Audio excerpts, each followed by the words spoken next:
Welcome to Sacrilegious Discourse. I'm husband. And I'm wife. Together, we're reading the Bible for the very first time. We grew up without religion and wanted to know what all the fuss was about. Well, what have we learned so far? That God is a dick, and apparently some people believe in talking donkeys? We're not trying to pass ourselves off as experts. Nope, we're just reading the Bible for the first time and giving our first take reaction. If you'd like to join us in this venture, you might consider starting at episode 1. Otherwise, jump in wherever you like. All right, let's go read the Bible. Yeah, let's get to it. Husband. Wife. Do you remember where we're at in Proverbs? I think we're in the middle of some Solomonic Proverbs. We are. And there's a lot of black and white thinking going on right now. Mm-hmm. And I'm not a fan exactly. Mm-mm. It's so, I don't even know. I mean, basically, so far, we've just been reverting everything to good is good and bad is bad. Right, but we did discuss yesterday, well, between yesterday and today, that we have a lot to say on these little rights and wrongs. So I think we're going to, while we're in at least the Solomonic, maybe cut these down to one chapter proverb, because we kind of ran a little long last time. So we did. We'll see how this one goes, but we're going to go down to one today. So we're just doing Proverbs chapter 15 today. Right, but before we get into that, I do have something to announce. Okay. We have a new patron. What? Yeah. Name is Kevin T. Kevin T. And I have to say, this is one of the few patrons we've actually met. Oh. Yeah, they came out to our live event in Dayton because they're from our hometown. I remember Kevin. So cool. Yeah, I really like Kevin. Yeah, no, he's a great guy. Yeah. And he actually showed up. We just started kind of doing a little bit more with our local atheist group, and we kind of started a Discord for Dayton. Dayton Free Thought. Mm-hmm. And so he showed up to that one as well. So thank you for supporting everything right now. And we appreciate everything you, Kevin, that you're doing for us. So thank you. And if you, not Kevin, would like to become a patron and help Kevin, there's an easy way to do that. You go to patreon.com/sacrilegious discourse. And there's levels starting as low as $2 a month. You can also find our links to support us on our webpage, which is sacrilegiousdiscourse.com. Mm-hmm. So either way, go there, sign up. You get ad-free episodes, early access to episodes. Depending on what level you sign up for, you get special merch. Am I forgetting something probably? I don't know. Extra content? Yeah, extra content, which we failed to do this week because we suck. Well, no, we had stuff going on. We did. Yeah, and it was my birthday. It was your birthday. So I get a pass, I think, because it was my birthday. Happy birthday. Yeah, thanks. See? All right, you ready to get into this? I am ready. Proverbs 15. Yes. Let's do this. Okie dokie.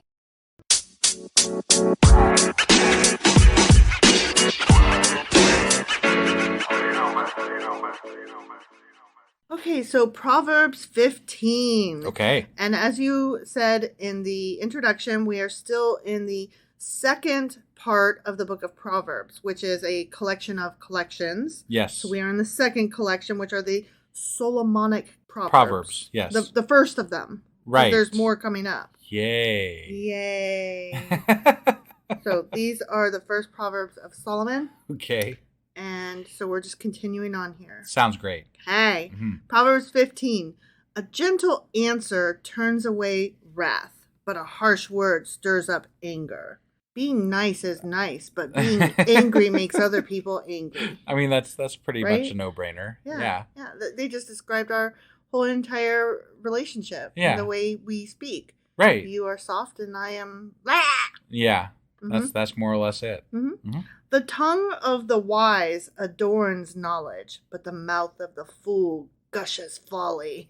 I mean, again, that seems pretty straightforward. Like, yes, if you are foolish, you probably are not saying smart things, I guess. So foolish people speak folly and wise people speak knowledge. But again, this is kind of in the eye of the beholder, right? Because people who think they are, people who we would consider full of folly and not wise, would think the same of us. True. In return. And I'm not trying to say that they're right and I'm wrong. Like, this isn't a both sides are equally decent kind of thing. But I'm just saying that if you got into an argument with someone and that's your whole basis for an argument, you're not going to win that argument with them Right. because they think they're the wise ones. So Right. whatever. Furthermore, it's definitely true that wise people can say some stupid shit.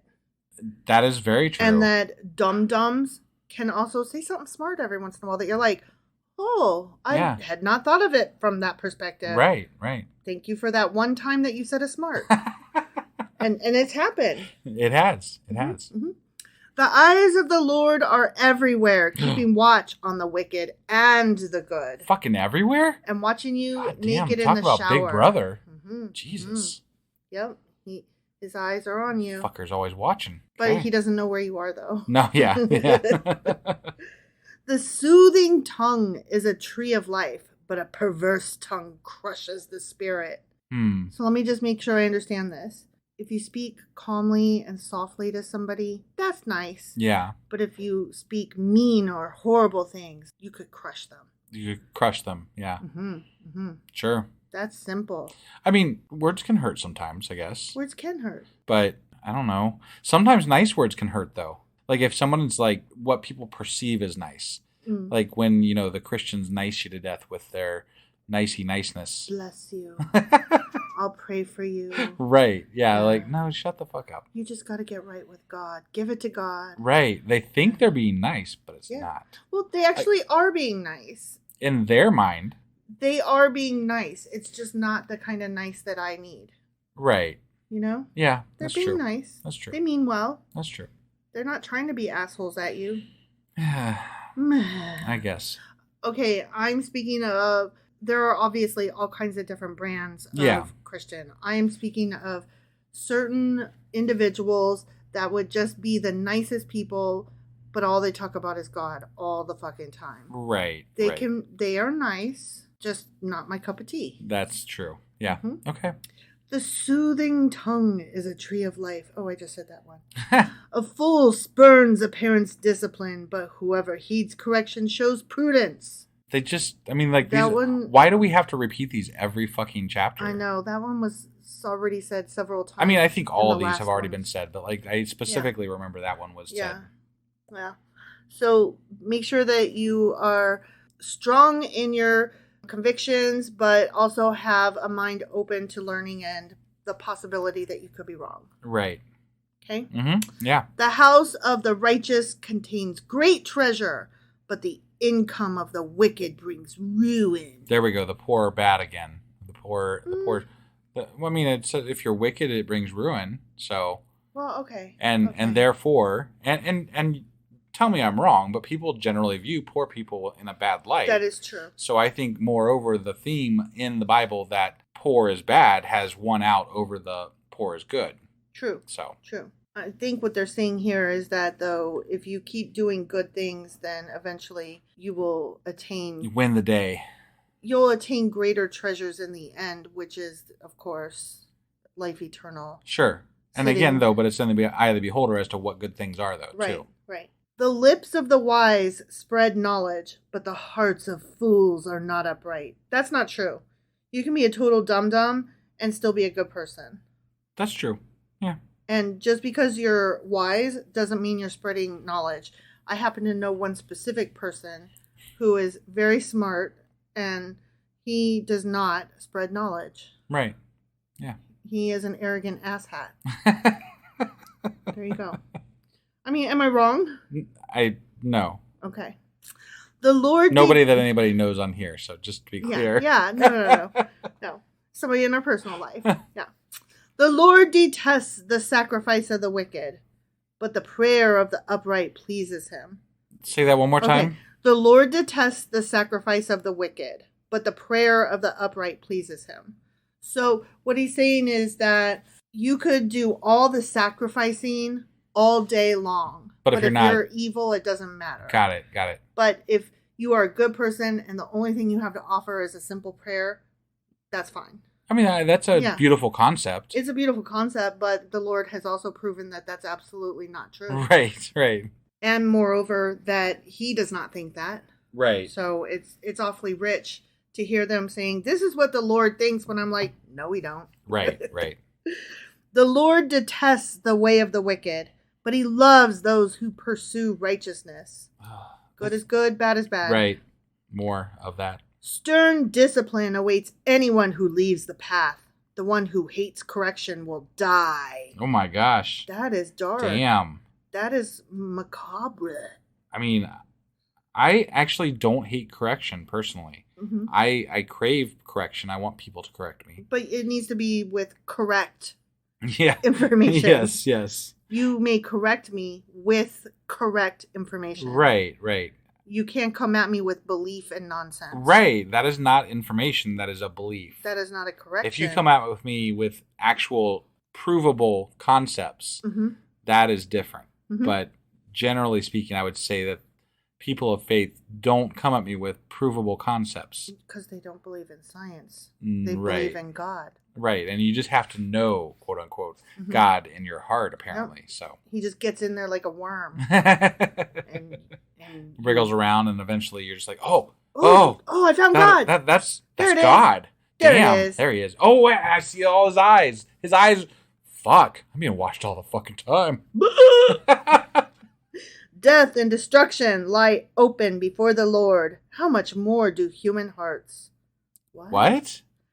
Death and destruction. I'm sorry, we're both hold on, let's try this again. I'm trying real hard to understand what they're saying here. So. Right. Death and destruction lie open before the Lord. Death and destruction lie open before the Lord. Okay. I don't really understand that part. Right. How much more do human hearts? Okay, can we just pass on that one? Wait, if the Lord can see through death and destruction, which is like difficult and bad, then of course he can see through human hearts, which is nothing. Okay. Is that what it is? Maybe. That's what I'm getting. I think it needs a little clarification on that one, though. Yeah. That one's that was too hard. Stupid. That was too hard. Yeah. I didn't like that. I didn't like it either. Maybe that one just translated badly. Could be. I don't know. You never know. Mockers resent correction, so they avoid the wise. False. That's not true. No? These are true and false, right? Is that what we're doing? Yeah. True and false? Because I am a mocker. I'm a mocker as well. And I do not resent correction. Just see our Twitter feed. Mm-hmm. And also, I have had people correct me, and I have taken stuff down. And Same. And I've apologized. I've actually thanked people for correcting me. Because I want correctness. So yes, in our own personal life, that does not hold true. Yeah. And moreover, it says, since they resent correction, that they avoid the wise. That's absolutely not true. No, I want all the crave wise. The wise. I want them to tell me, like, I actually would love to talk, like, if somebody truly believes in God, right? And they say they have proof. I want to talk to that person. I want that proof. And I want them to explain it to me. Yeah. I want them, if you are that wise that you can tell me and explain God to me, fucking do it, man. Yeah. I want to hear all about it. Yeah. But if you just give me the same bullshit that I've heard time and time again. If you tell me I'm not open to it, that's not facts, y'all. Right. That's not wisdom. That's not... Shut up. That's all I'm saying. I'm kind of pissy tonight. Just like, I'm so annoyed. Sometimes, the trolls can get to you, It's true. It's just a thing. A happy heart makes the face cheerful.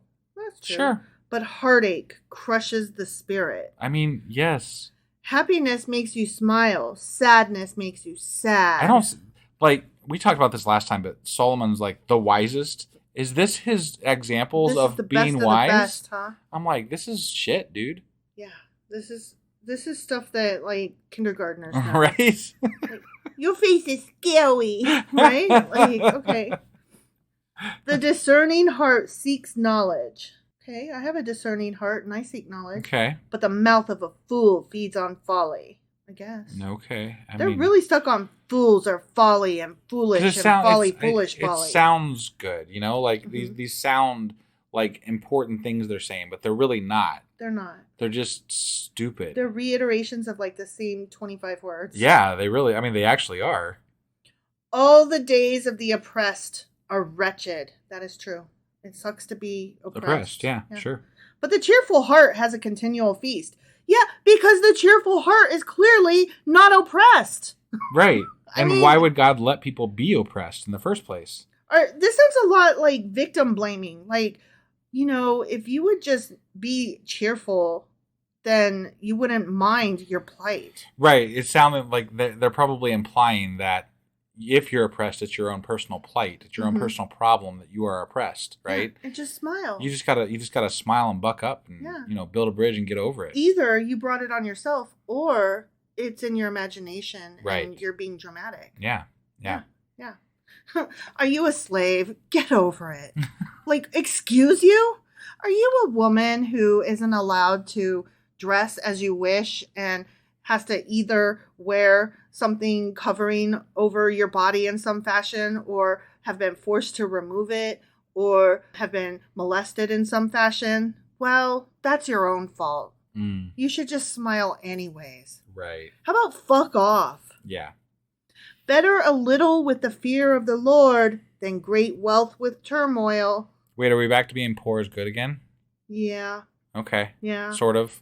Kind of. In a roundabout fashion in a roundabout there. way. Yeah. Okay. Yeah. I'm just trying to keep track of all these back and forths with the poor and the rich. Yeah. And all that, so. It's better to be.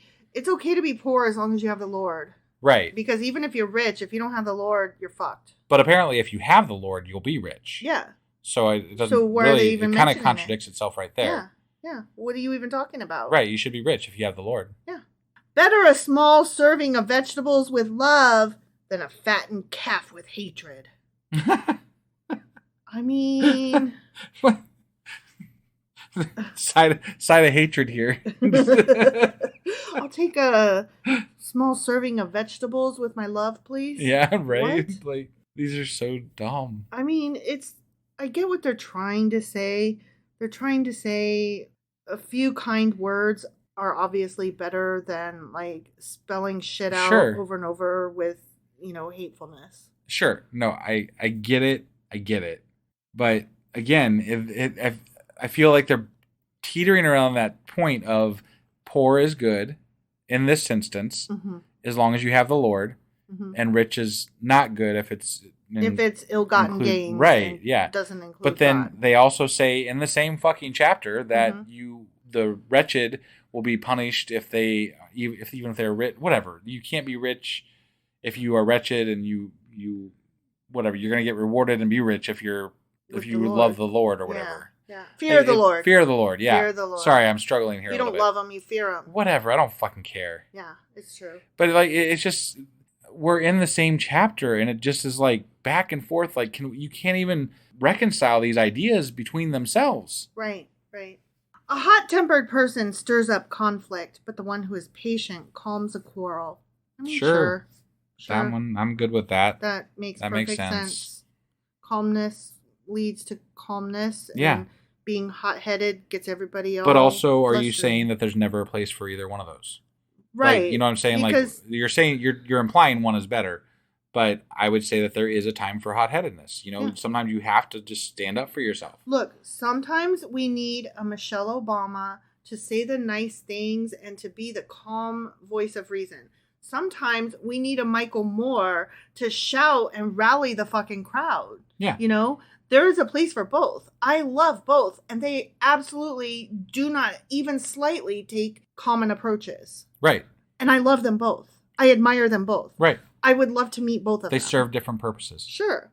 So, I mean, I'm not one is better than the other. I'm not here to knock the hot-tempered person. Here's the thing, like, I don't know your story. Maybe there's a reason that you're hot-headed. Maybe you've been pushed a lot. Maybe you have reason to be like, nah, this pisses me off and I'm done with that shit. And right. I'm not putting up with that. No. Yeah. Like, I get it. Sure. The way of the sluggard is blocked with thorns, but the path of the upright is a highway. A highway, huh? I am a highway. Is it a highway to hell? I'm on a highway to hell. The way of the sluggard is blocked with thorns. Oh, okay. I haven't found that to be true, and I'm kind of a sluggard. I mean, if you are a sluggard, which implies that you're a lazy person, right? Mm-hmm. I'm a lazy bum. What would you be doing even going down a path? That is a very fair question. My way is not blocked with thorns because I never went outside. Yeah. The path of the upright is a highway. What does that even mean? You're walking with the Lord, so you got that Protestant work ethic and you busy, you got that hustle. Is that what it means? Maybe. Yeah, I don't know. I'm good. Maybe like a straight shot to that heaven and place or whatever. I'm good. Yeah. I don't care for hustle culture personally. A wise son brings joy to his father, but a foolish man despises his mother. We've heard this one yeah, before. we heard that one almost exactly before. Yeah, and it didn't sit well then either. So. No. A wise son should bring joy to both of his parents, and a foolish person should never be despised by his mother or his father. Right. If one of our children happens to be foolish, do we despise them? No, they're our children. Right. And you shouldn't despise them. We're just like, aw. I mean, they'd have to do something pretty fucking terrible to be despised by their own parents, I think. Yeah, me too. Unless you're a shitty parent. Right. But. Yeah. I don't despise my children. Right. Folly brings joy to one who has no sense. But whoever has understanding keeps a straight course. Folly brings joy. I mean, if you whatever. So you can have joy even though you have no sense. So that's okay, but folly brings joy to one who has no sense. Then why did kings who are, the voice of God on earth, right? Why did they have court jesters? I don't know. Right? Yeah. Because court jesters are they're foolish creatures. They are. Right? They are. But they brought joy to their king, Sure. Who it supposedly has sense. Right. So when you say that folly brings joy to one who has no sense, that kind of indicates but doesn't bring joy to one who does have sense. Like what? Right. I think anybody can enjoy folly, honestly. You just have to. I mean, it is what it is, Have you seen slapstick comedy? Right. Like, what are those movies that you and the kid like? Monty Python. All the Monty Pythons are foolish, and I fucking love them. Right. Those are folly. Yeah. But whoever has understanding keeps a straight course. I don't even know what that means. Like, if you have a straight course, you can't laugh and enjoy the jester. Probably. I mean, I find, yeah. Don't be so full of yourself. Right, You're allowed to, like, fucking laugh. Yeah. Ugh. Plans fail for lack of counsel, but with many advisors, they succeed. Not always, because sometimes you can have too many goddamn cooks in the kitchen. That is true. That's true. Mm-hmm. Person finds joy in giving an apt reply, and how good is a timely word. What? A person finds joy in giving an apt reply. Okay. So, like, if you say something, I'm going to be happy to give a good reply to it. Yeah. Okay? Mm-hmm. And how good is a timely word? I guess it's good. It's good. Yeah. Good timely words. Sometimes I don't have timely words in our podcast because I'm like, what the fuck did they just say? Sometimes I am timely, not good word. The path of life leads upward for the prudent to keep them from going down to the realm of the dead. Oh, the realm of the dead, huh? Mm. Interesting. That's interesting. We've talked about Sheol. We've talked about and the Jewish version. Sorry, I'm gonna get off a little bit of a tangent here. Yeah. The Jewish version of hell seems a lot closer to like an Egyptian version of hell, like the river Styx or something like that. Like Hades. And right. All that. Like the way they talk about it is very different from the way Christians talk about hell. Yeah. Yeah. I find it very interesting. It is very the way interesting. they talk about it. Because Christians are like, you're going to burn. And I'm like, am I though? That's not exactly what right, but they say the realm of the dead. Yeah. And I'm like, that sounds closer to the river Styx. I'm just going to hang out down below. Right. Hang out in the Disney, with the cartoon three-headed dog or something. No, I love it. I love the juxtaposition of the ideas that are in the Bible, because I know we're coming across different ones later on. Yeah, yeah. So the path of life leads upwards for the prudent to keep them from going down to the realm of the dead. Okay. Okay? Yeah, sure. Good is good, bad is bad. Yeah, and if exactly. you're good, you're going to go the good place. Good is good, bad is bad. And if you're bad, you're going to the bad place. That's pretty much the whole fucking concept of the Proverbs, all Proverbs. Apparently. Yeah. At least the Solomonic ones. The Lord tears down the house of the proud, but he sets the widow's boundary stones in place. Okay. Don't be proud, because the Lord's going to tear down your house. Got okay? it. I'm proud. I'm pretty proud. I'm proud of a lot of things. I am too. I'm proud of our podcast. Yeah. I'm proud of our marriage. Yeah. I'm proud of our kid. Yeah. I'm proud of...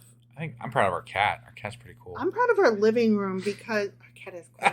I'm proud of our living room, though, because I like where we live now, and I like the way it looks now. Yeah. And that hasn't always been true. Right. You know? Yeah. Yeah. I'm proud of a lot of things. I think it's okay to be proud. You should be able to be proud. Yeah. Don't be prideful. Yeah. Is that what you mean? Do you mean to say prideful? That's what they mean. Okay. But don't be an arrogant prick? Is that what you mean to say? But even that's okay occasionally, as long as you temper it with some semblance of... Yeah. Humbling. Yeah, exactly. Yeah. Sets the widow's boundary stones in place. I don't really know what that means. He's going to take care of you. Yeah, if you're not prideful, proud, whatever. And if your spouse dies, and so... Does this mean that God is specifically against the Proud Boys? I think so. That's the way I'm taking this. Yeah. God doesn't like Proud Boys. No. Yeah. No. It's in the Bible. It's in the Bible. Yeah. The Lord detests the thoughts of the wicked. Yeah. As do we all. But gracious words are pure in his sight, as they are in ours. Sure. I mean, okay. The greedy bring ruin to their households, but the one who hates bribes will live. Well, yeah. Okay. Yeah. Don't be greedy and don't take bribes. But it doesn't usually result in death. I mean, right. That's a little dramatic. The heart of the righteous weighs its answers, but the mouth of the wicked gushes evil. Good is good and bad is bad again. Yeah. I mean, it's so childish, basic and just bullshitty. Mm-hmm. The Lord is far from the wicked, but he hears the prayer of the righteous. Okay, but I thought his eyes were everywhere. Also, if he maybe would open up his ear hole a little bit more and hear the prayer of the wicked, maybe they would be less wicked. Right, that's true. You know? Yeah. How many wicked people have been like, I'd really like to feel God in my life, God. I've heard about God, and it sure would be great, God, if you would God me. Can you get in my heart, God? Well, no such thing as God? Fuck it then. More than that, he has created that person. Yeah. And apparently, depending on which part of the Bible you're reading, has determined their entire life from the beginning to the end already. Mm-hmm. So he essentially made this person to be a wicked person. Mm-hmm. And therefore, how can he hate something that he created if he created it and knows exactly what's going to happen? Mm-hmm. That doesn't make any sense to me.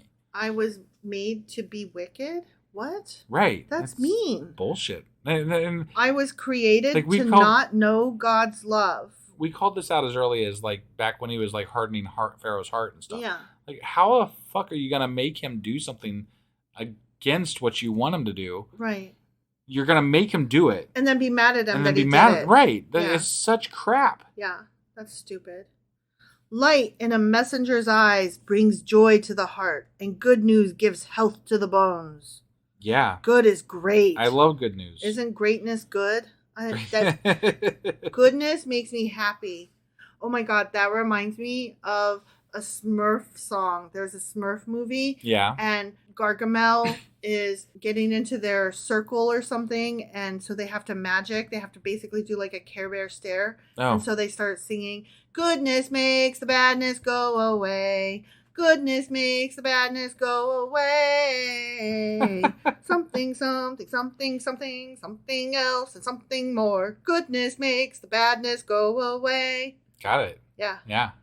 I got to find that clip. Some good smurfiness there. It was so smurfy. Yeah. I mean, when you sing it now, obviously outside of the cartoon context, it's so simple and lame, but sure, that's the Bible. Right, yeah. That's what I'm saying. Yeah. It sounded fine in a fucking cartoon about little blue people. It doesn't sound fine. Meant for kids. Right. It doesn't sound fine in a book that grown-ass people with college educations and careers, and they walk around driving cars and using ATM cards and buying Christmas presents and just going about their lives, and they're like, goodness makes the badness. And I'm like, you are literally singing a fucking Smurf song. That makes no sense. Whoever heeds life-giving correction will be at home among the wise. Life-giving correction, huh? Mm-hmm. Okay. So we're going to be home among the wise. Are we? Uh-huh. Okay. We heed life-giving correction. Do we? What kind of life-giving correction do The we one get? that says, make sure you get your vax. Oh, yeah. Right? Yeah. Yeah. Okay. Yeah. So I guess we're good. That is a We're good life-giving according correction. to that. Yeah. Mhm, Right. mhm. We're going to be at home among the wise because of that. Yeah, we definitely recommended that a lot back when it was. We sure as fuck did, and we wore our masks. Yes, we did. And I still use hand sanitizer like I bought stock in the company. Those who disregard discipline despise themselves. I don't despise myself. Nor Thank do you. I. Yeah. But the one who heeds correction gains understanding. That's not an either or, you guys. That's a both. Right. Yeah. Again, it's more black and white, and it's not correct. So Yeah. Not you can't black and white all ideas. Like it's just not how that works. I disregard discipline because a lot of times it's just It's not correct. Yeah. And it's not the correct action that you should be taking because sometimes the rule does not apply to all instances. Right. Kind of like, okay, if you are going to the hospital and your child is bleeding to death, when you get to that red light, you're going to look left, you're going to look right. There's no traffic coming. You are going to blow that fucking red light because you are getting to the goddamn hospital because your child is bleeding to fucking death. Yeah. You broke a law. Yes. You broke man's law. And I would gladly do it again. I would too. But that's what I'm saying. Like, no. And any cop that gave me a ticket, I would be like, go ahead and write that shit up and hurry up. I got to get to the hospital. Oh, no, he'd be meeting me at the hospital and be like, no, you're going to wait till I get my kid in there. Yeah. I'm not stopping until I get to the fucking hospital. Like, if you take me down, you're going to be carrying my kid in. If it's bad enough I'm driving through stoplights, I ain't stopping for a cop either. That's true. So that's true. I don't know how to put up the flashy line that says, or the flashy light that says, I'm not really speeding. I'm trying to get to the fucking hospital. Can you escort me and stop traffic and make the lights work in my favor? Because I literally am trying to save my child's life. Right. Like, our cars need that. There should be like a sign you can light up on the back window. Like, hey, I'm literally like, follow me. So that way you know I'm true. Yeah. But like, there's an emergency and I need to be able to break rules legitimately. Yeah. That I'm not putting people in danger. I'm just taking, I'm not stopping at a stoplight where there's no fucking cars coming. That's all. My child is bleeding. Right. Get over it. That's a you problem, not a me problem. Right. I say that even though I stop at every stop sign. Sure. And I stop at every stoplight. Yeah, okay? Right. I obey traffic laws. I'm not an asshole. Right. Chaos does not reign in my life. I put my turn signal on coming out of a freaking parking lot. Yeah, I was gonna say I do the same thing. So yeah. So I mean I follow the rules when it's not putting my own moral code at risk. Right. But my moral code is such that I want my child to live. But here's the thing, like I put my turn signal on all the time, even when I'm not on a road. Right. Because I think it's respectful. Mm-hmm. And if somebody were to see me, they will see, oh, they're doing this thing. Mm-hmm. Exactly. And to me, that makes sense. Yeah. I would want to know what this person is doing. Mm-hmm. So that way I can make appropriate decisions based on that knowledge. Mm-hmm. What I really like is when somebody in traffic zooms around you and then they stop at the same light that you do. Yes. And they're clearly not in an emergency because they are not blasting through that light. Right. They just wanted to be first. Right. In those instances, I always make you laugh because I always shout, "You're winning!" That's my favorite. Yes. Okay.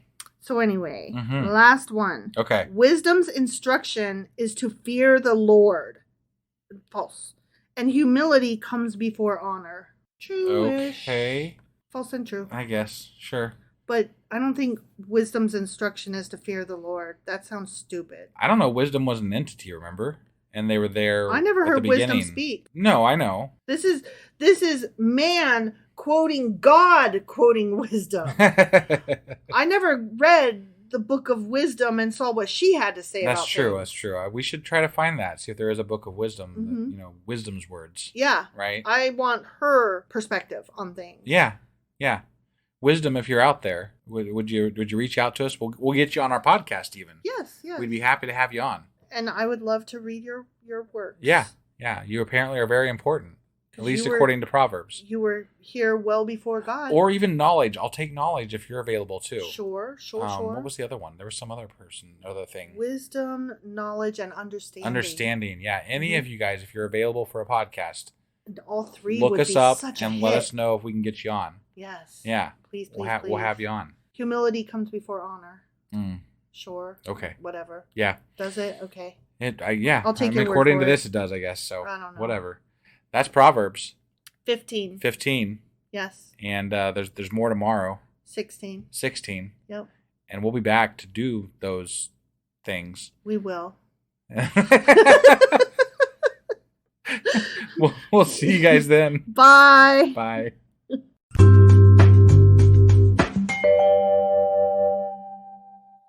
Husband. Wife. Do you remember where we aren't in Proverbs? Where we aren't?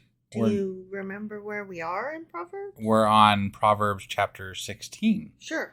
And we're in the middle of the Solomonic Proverbs. Sure. And we're hating life. Pretty much. Because it's all good, bad, good, bad, good, bad. Good is good and bad is bad. Yeah, it's intolerable. Do good and smile. We're doing the best we can here. Do bad and frown. Frowny faces are bad. On a not bad note, yes, I wanted to mention something. Okay. So we have a new patron. Woohoo!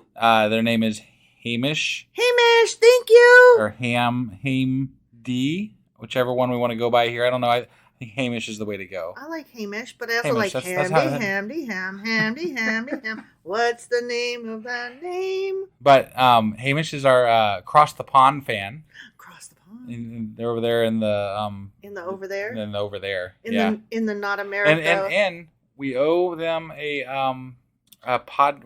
live podcast recording on Discord that we're gonna end up doing on Sundays in the middle of the day at some point. Oh, this is across the pond. Yeah, I keep trying to figure out what day to do it, or when I'm going to set it up, and I keep going, I'm going to get to that. But here's me saying on the podcast, I am going to fucking get to that. Yeah. I'm going to do it. Yeah. We're gonna set one up for our over the seas friends. Yes. Because they don't have the same schedule we do. They don't. They're on a different. Yeah, clock. the sun's different over there. the sun isn't the same across the pond. They have different constellations. Right, yeah. When they look at the moon, is it the same moon that we wish upon? Who knows? How could you know? I don't know. Over there, it's so far away. Anyway, so Hamish, thank you so much for sticking around and becoming a patron. Thank you. And thanks for tolerating us. Indeed. And sticking with us while we're trying to figure out this live podcast thing. Getting our shit together. Yeah. If you would like to become a patron just like Hamish, you can go to our website, which is sacrilegiousdiscourse.com, and there is a support button there that will take you directly to our Patreon feed. Otherwise, you can go to patreon.com/sacrilegious discourse. That is correct. That's the first time I said that. But see, I'm trying to get people to go through our website. I know, then we get more like website clicks. But it's the first time that I ever said the Patreon one. So yeah, yay me. Right. Yeah, good job. Mm-hmm. All right. So now that we got all that out of the way, let's go ahead and get into Proverbs chapter 16. All right, let's do this. Okie dokie.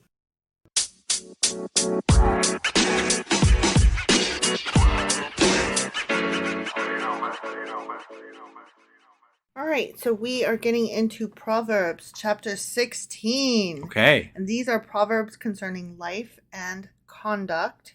And again, this chapter is part of the second collection of the book of Proverbs. Got it. The second collection is also called the First Solomonic Collection, or simply Proverbs of Solomon, who's a dick. Right. We should probably mention this real quick, too, and that's that we didn't do any follow-up or notes after our episode yesterday. For Proverbs 15? Because it was pretty much straightforward. As is this one. Right. There's just no... It is what it is. And there's no notes. Because it's good, bad. Good, bad. That's all it is. Yep. And it's aggravating. And but it is... They don't seem to be quoted a lot, or there don't seem to be interesting information or anything. I mean, I don't know how you could read this and not be like, this is dumb. Right? Anybody reading this is to be like, this is dumb. Yeah. I have to question if you actually like these. I want to know why. Right. Please explain. We're trying to make it a little bit entertaining, but what am I missing? It's a stretch, that's all. Yeah. Okay, ready? I'm ready. To humans belong the plans of the heart, but from the Lord comes the proper answer of the tongue. That kind of goes along with people make plans and the gods laugh. Okay. You know what I mean? Sure. Like, you could think what you're going to think, but God will tell you what's what at the end of the day. I guess. Sure. Okay. Sure. Sounds great. All a person's ways seem pure to them, but motives are weighed by the Lord. Ah. He'll be the judge of that. Okay. So is there like a 1-800 number or something that we can check with him? Like, is there like a 911 for God? I feel like my motive is pure, but can you confirm? Yeah. Maybe it's that number that I keep seeing on the billboard, 834-TRUTH or something like that. 8675309 is the number That's of Jenny. the Lord. That's Jenny. Maybe Jenny is God's secretary? Maybe. That could be. It could be. Commit to the Lord whatever you do, and he will establish your plans. Okay. See? If you just fear the Lord and do God things, then you don't have to worry about making plans. Right. God will do it for you. He will jot them down in That's your good. I calendar. don't really like making plans. You hate it, and I'm the one that keeps our calendar. I could really use a godly secretary. Same. Right? The Lord works out everything to its proper end, even the wicked for a day of disaster.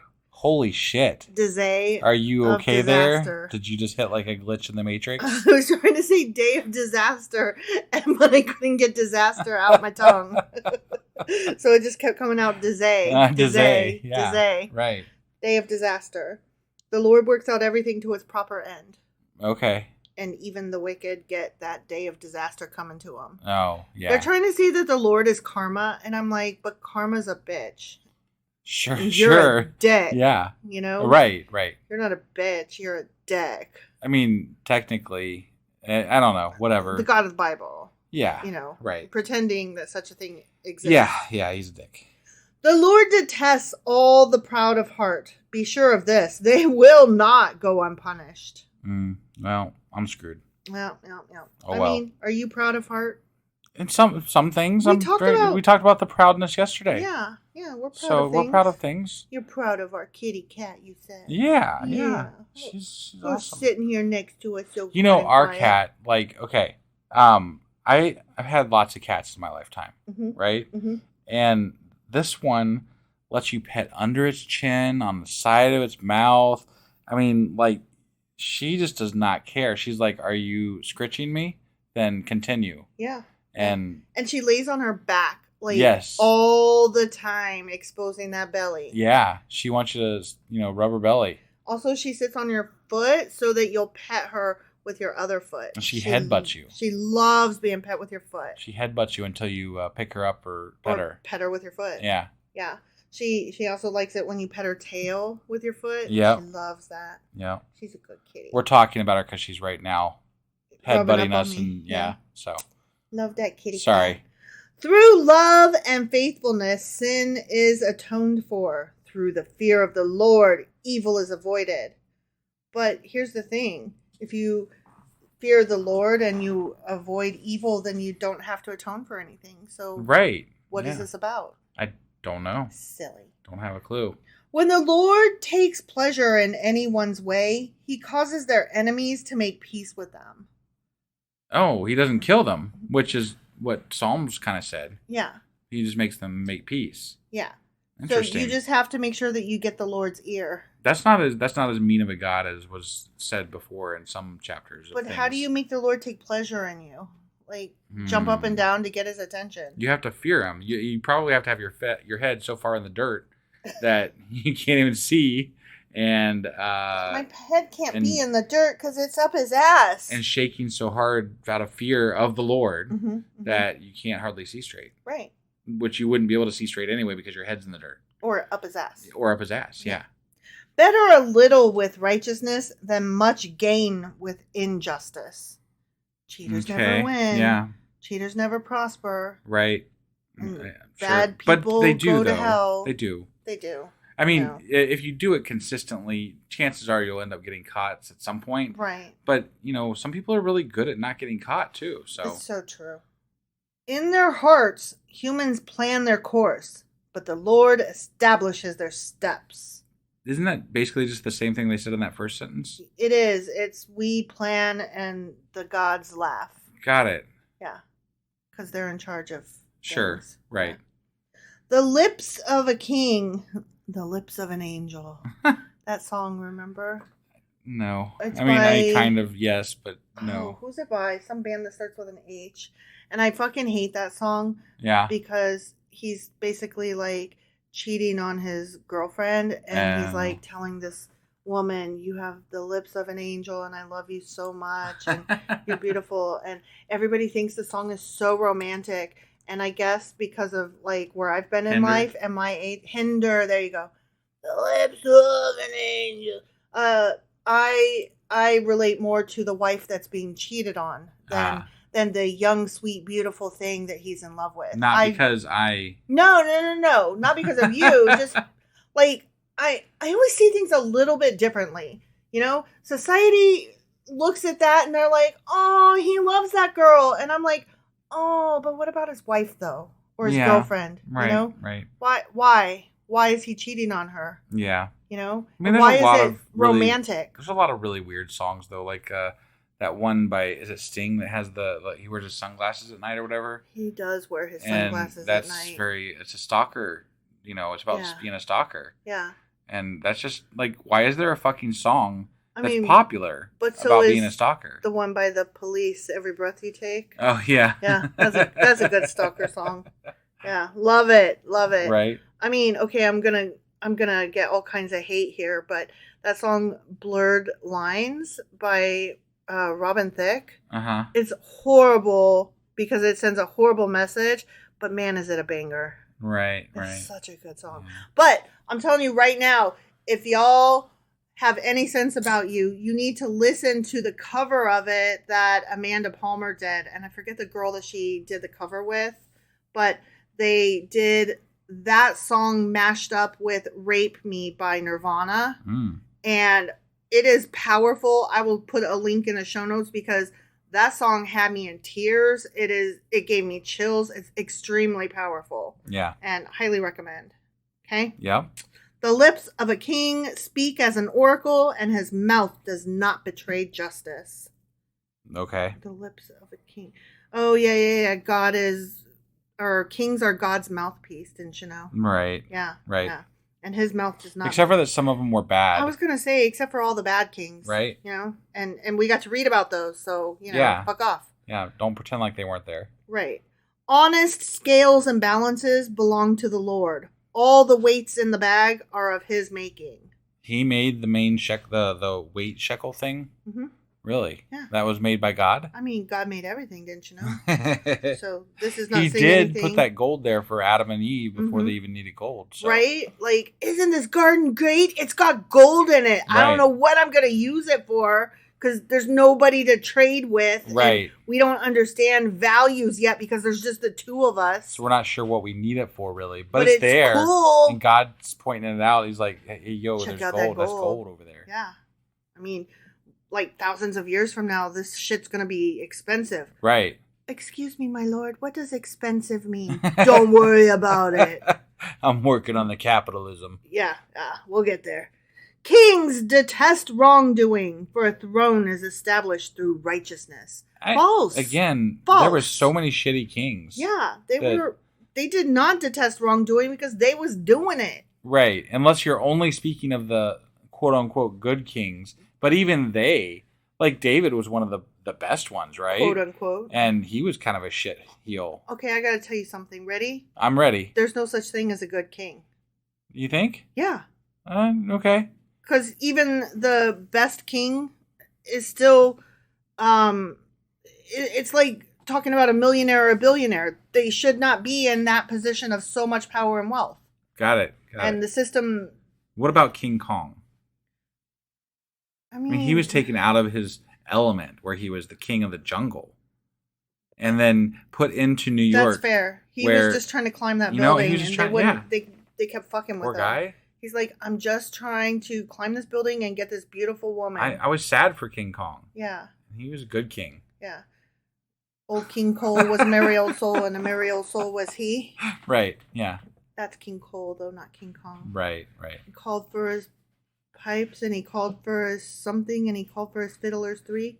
Yes. What did he call for? I have no idea. Do you know what I'm talking about? Yes, kind of. Okay. But it's been so long ago I know, that that's why I can't possibly recall That's why I can't remember it what either. you're going on about exactly.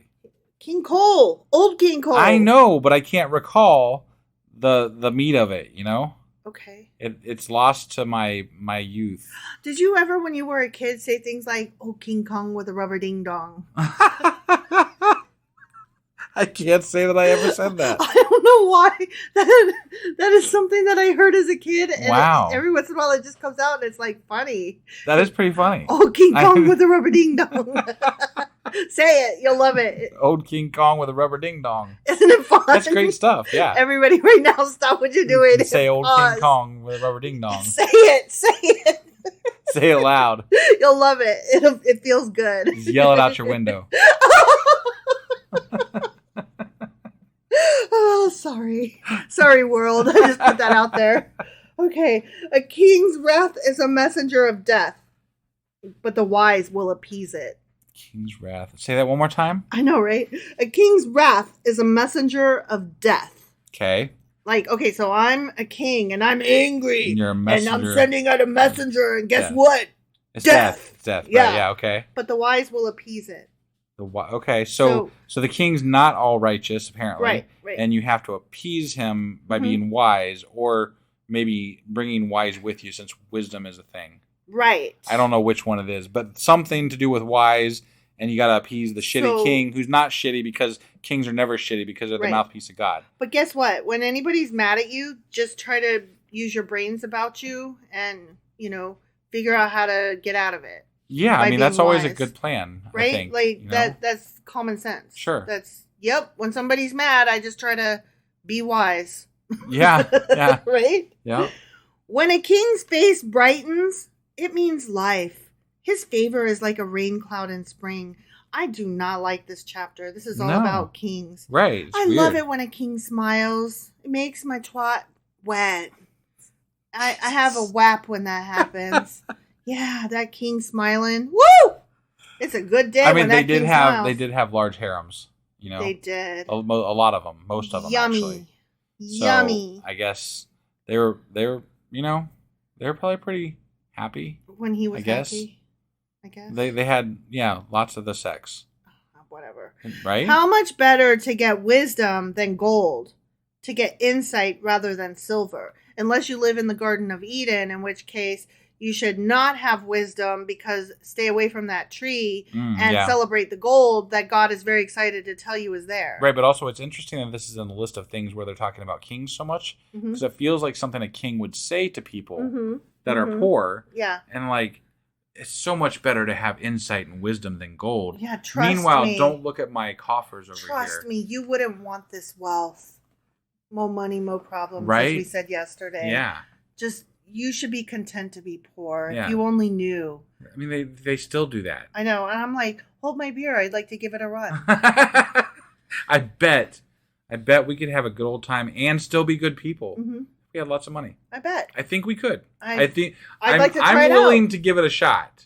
So if anybody out there has a lot of money, wife and I are ready. Yeah, we will try out this theory and we'll let you know how it goes. Yeah, just email us. We'll get you our address. You just, you can FedEx that gold bar or multiple gold bar, whatever you got. I don't really care. Whatever it is. Yeah. And we'll attempt to be rich and happy. Yeah. And we'll let you know how it goes. It might be. We'll podcast about it. It'll probably be hard, but it'll be rough. I bet we could find a way to be happy. It'll be rough. Yeah, I'm sure. They always say it will be. So. Okay. So anyway, pride goes before destruction, a haughty spirit before a fall. Pride goeth before the fall. Isn't that what that is? Something like that. Pride cometh before the fall? I don't remember exactly the words. It either goeth or it cometh. It goeth. There goes some pride. Yeah. Don't have pride. Don't be proud. Yeah, don't do that. Because if you do, you're about to fall. Apparently. I'm always falling. Don't be haughty either. No, haughty. I always say haughty. Haughty. Because I don't want anybody to think I'm saying, haughty. Meow, what a haughty. Right, yeah. Better to be lowly in spirit along with than the oppressed. Oh, wait, let me start that over. I was going to say it didn't make sense. No. Better to be lowly in spirit along with the oppressed than to share plunder with the proud. Huh. Better to be poor than rich. Yeah. I don't know about that one. As long as you're nice, it doesn't matter if you have money or not. Right. Because that'll pay the rent. And you can be miserable as long as you're not sharing wealth with the people who are assholes. Yeah. Okay. I guess. I don't really know. Whatever. This is Again, you don't need riches to be right with God, apparently, and so just don't worry about the people that are getting riches. But here's the thing, like, I'm not asking for yachts. I'm asking to not flip out if I need to get my brakes fixed. Right? Yeah. You know? That'd be like, great. Can't there be a happy medium? Honestly, I don't need to be wealthy, but I think standard of living would be nice, right? Like, I would like to not worry about, oh, my water heater broke. Guess I'm homeless now without anything because I can't afford that. So no electricity for me or whatever, right? Yeah. Whoever gives heed to instruction prospers, and blessed is the one who trusts in the Lord. Read your IKEA instructions and also trust God. Right. Read instructions, but also trust God. How are you supposed to trust God when the only people that tell you about him are not God? And also they're weird and bad. Yeah, and they always say that if you just listen to your heart, if you just look within yourself, right? Mm-hmm. I'm like, I've tried that before, but all I find is me. And myself says, don't be silly. The wise in heart are called discerning, and gracious words promote instruction. Okay. So we are wise, and therefore we are called discerning. You know what you may call me, sir? You may call me discerning. We are now Mr. and Mrs. Discerning. That is what we shall be called. And gracious words promote instruction. We don't have gracious words, though. Sometimes I do. Do we? When I say I love you. And when you do something nice and I'm like, thank you. All right. Like when you bring me the last Dr. Pepper. That's so nice. And then sometimes when I'm like, oh no, we're out of Dr. Pepper's. And you're like, oh, go get some. Yeah. And then that's when I'm gracious. And I'm like, you're the best husband I ever had. Mm-hmm. Mm-hmm. Prudence is a fountain of life to the prudent, but folly brings punishment to fools. Okay. More of that folly. Yeah, the folly. Prudence is a fountain of life to the prudent. Mm-hmm. So if you are prudent, you will have prudence. And if you... I mean, that does make sense, I guess. If you have folly, you will be foolish. Right. Again. Very, very... good is good, bad is bad, smart is smart, and dumb is dumb. Did you ever... You remember the Deep Thoughts by Jack Handy on Saturday Night Live? Deep Thoughts. I love those. Those were funny. Yep. The hearts of the wise make their mouths prudent, and their lips promote instruction. Isn't that literally almost exactly the same thing they just said? Wise, prudent, and instruction, folly, foolish. Yeah. I'm just going to start using those words. Oh, you know what? I should take all of these and make like one of those word webs. Do you know word what I'm talking clouds? Word cloud, word web, whatever. Yeah. You know what I'm talking about? Yeah. And I bet that like the 5 biggest words are foolish, folly, foolish, wise, and prudent. You think? Yeah. Yeah. That would be fun. Gracious words are a honeycomb, sweet to the soul and healing to the bones. You gotta watch how you use that honey, though. You might end up being a harlot. If you don't put it on your lips. You got it on your lips and stuff. Even though like honey can be healing, so what if you have a cut on your lip and you? Ooh, that's a tough one. Yeah, I don't know. Stay in your house. I guess. Yeah, you don't want to like. You don't want somebody to think you're a harlot. Right. Yeah. You don't want to come across as a, for example, prostitute. Yes. Right. Right. So, gracious words are a honeycomb, sweet to the soul and healing to the bones. Okay. Okay. Yeah. There is a way that appears to be right, but in the end it leads to death. Wow. So I'm not going to tell you which one it is. So you can never know. It all looks correct. Mm-hmm. But when you choose this one, you die. It's like sorry about your luck. It's like when you're walking down the street and you got 2 ladies yelling at you, and you're supposed to know which one is wisdom and which one is the honey-lipped harlot. Oh, you choose wrong, you die. Yep, they look the same. Sorry. You picked wrong. It's ridiculous. It's ridiculous. I'm trying to like come up with a follow up, and I'm like, nope, I got nothing. Yeah, no, it's just ridiculous. The appetite of laborers works for them. Their hunger drives them on. I mean, they're working. They're gonna work. They literally call it working up an appetite. Yeah. Because you need more calories to do more work. So what's significant about this? I'm wondering if they mean like appetite, like physical hunger, or if they mean appetite like emotional hunger. You know what I mean? You think? No, I'm wondering which one they mean. I was gonna go with physical hunger, because it's this mostly because these things are dumb. Yeah, I know that just feels too simple. Maybe I'm just trying to see more than. Am I just like giving them too much credence? I suppose you could put whatever kind of meaning you want into it, but I'm going to go with the very simple view, because most of this is very simple. It's very, this is this and that's that. Yep. That's this and that's right. that. Work hard. Eat a Snickers.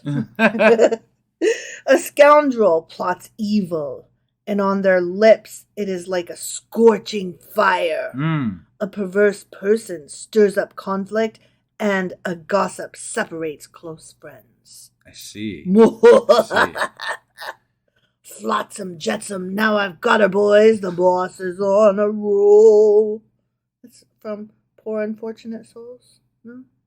No. No? No. Really? Little Mermaid? Nothing? Oh, okay. Okay.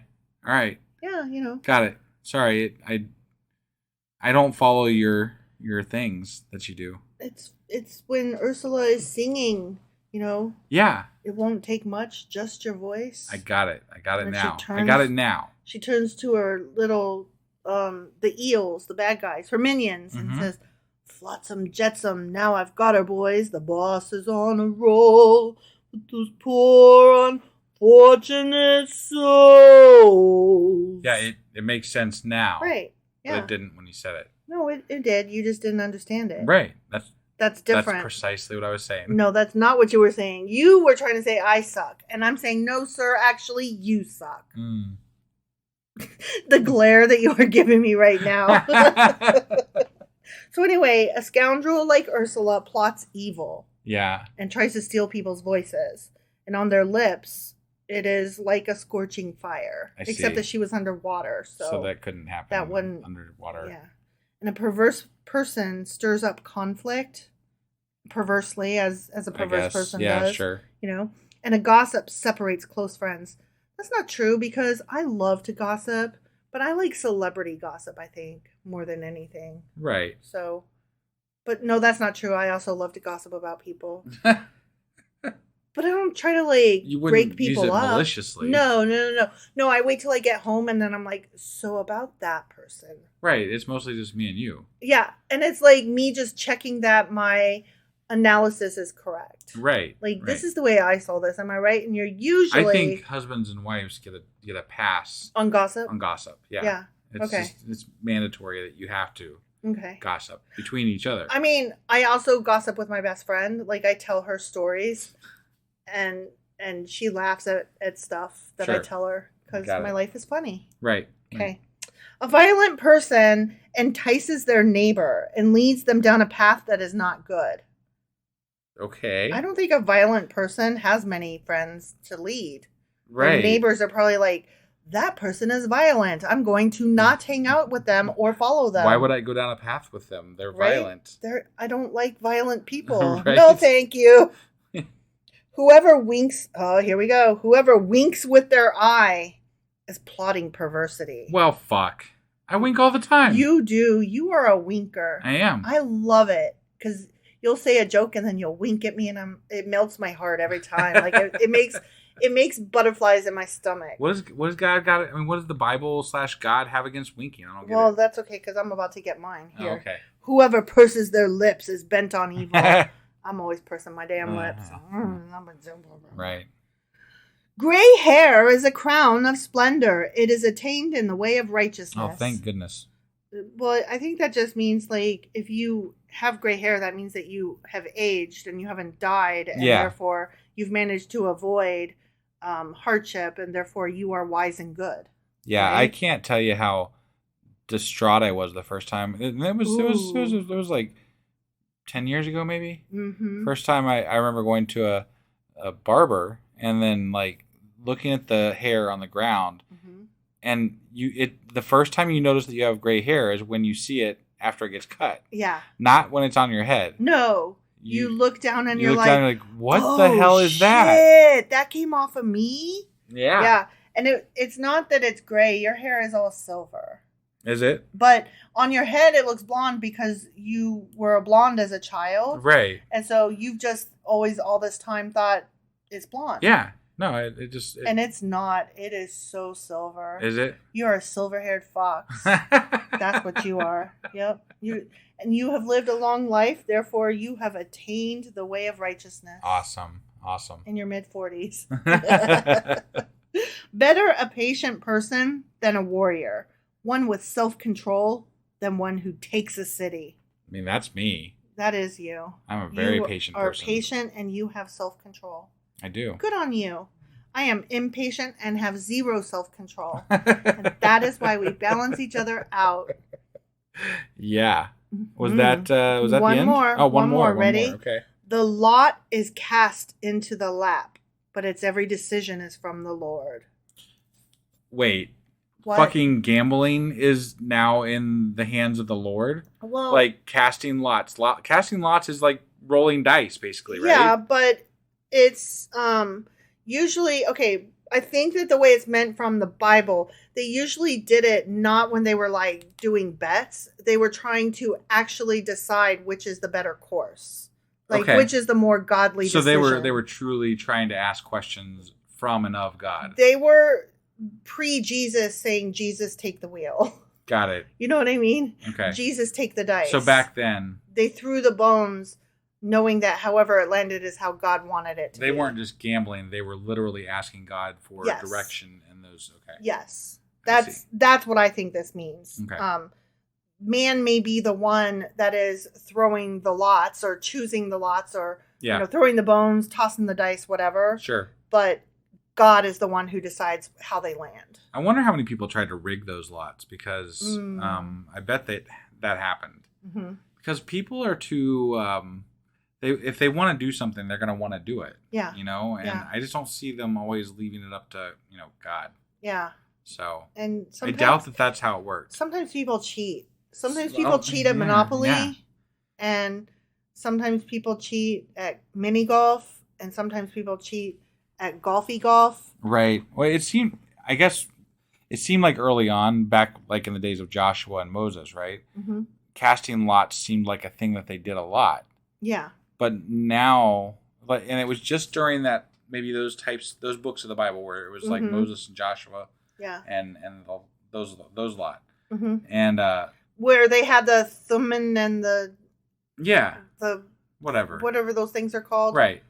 But we don't hear about it in any other place. Right. And it's just interesting that it came up again here in Proverbs, I guess. Although this is the Solomonic Proverbs, so it would have been earlier on. Right. And still remembering of those times, I guess. These aren't later. These are like from that time period. Right. So okay. It's not like as we read further into the book, we're getting further along. You know what I mean? Right. No, I know. So this would have been from that same time period, probably. Got it. Or whatever. Okay. I don't know. Well, whatever. That was Proverbs chapter 16. Sure as fuck was. And tomorrow we're going to be back with Proverbs chapter 17. We'll see you guys then. Sure as fuck will. Bye.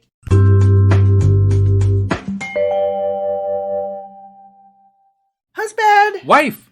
Sorry I sound silly. I have toilet paper shoved up my nose because I have a runny nose and I didn't want to drip everywhere. Right. So. It's just going to be a little hard for me to take you seriously tonight. I know. But better that I sound and look funny than that I drip snot everywhere. Right, yeah. So anyway, do you remember where we are? Shut up. We are in the Solomonic Proverbs. We are.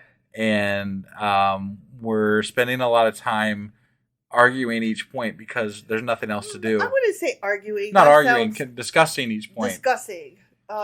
Pondering. Yes. It's hard to say pondering with your nose plugged. Yeah.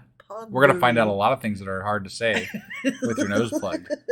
Well, we do what we can, Right, right. Yes, we are covering Proverbs chapter 17 today. All right. Well, let's get into this. Okie dokie.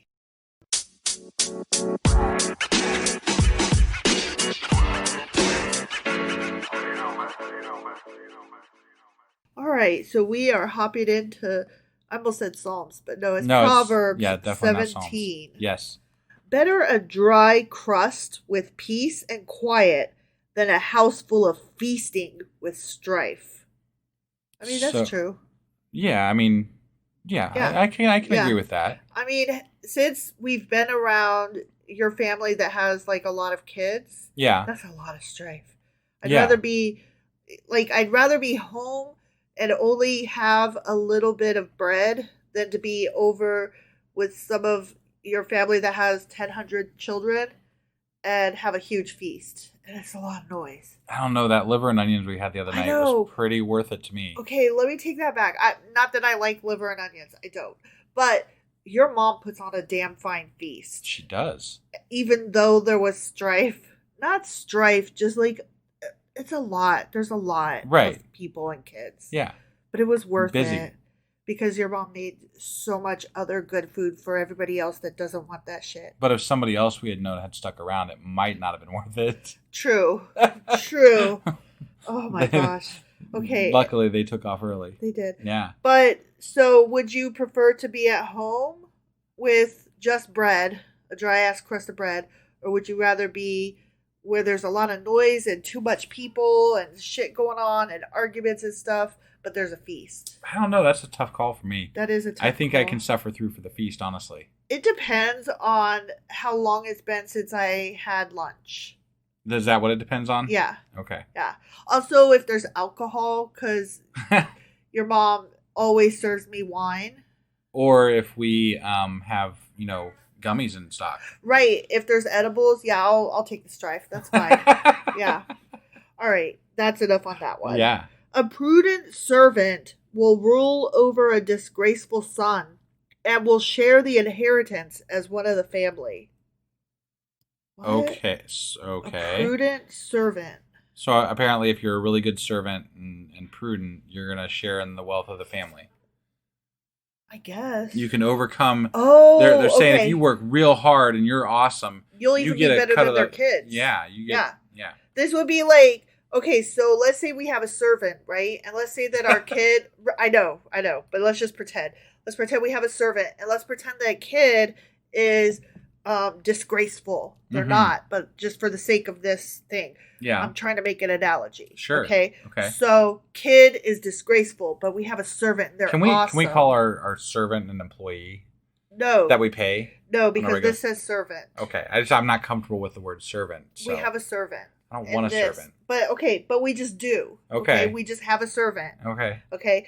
This is saying that our disgraceful child will still probably get some of the money, but that awesome servant will as well take some of the inheritance as one of the family.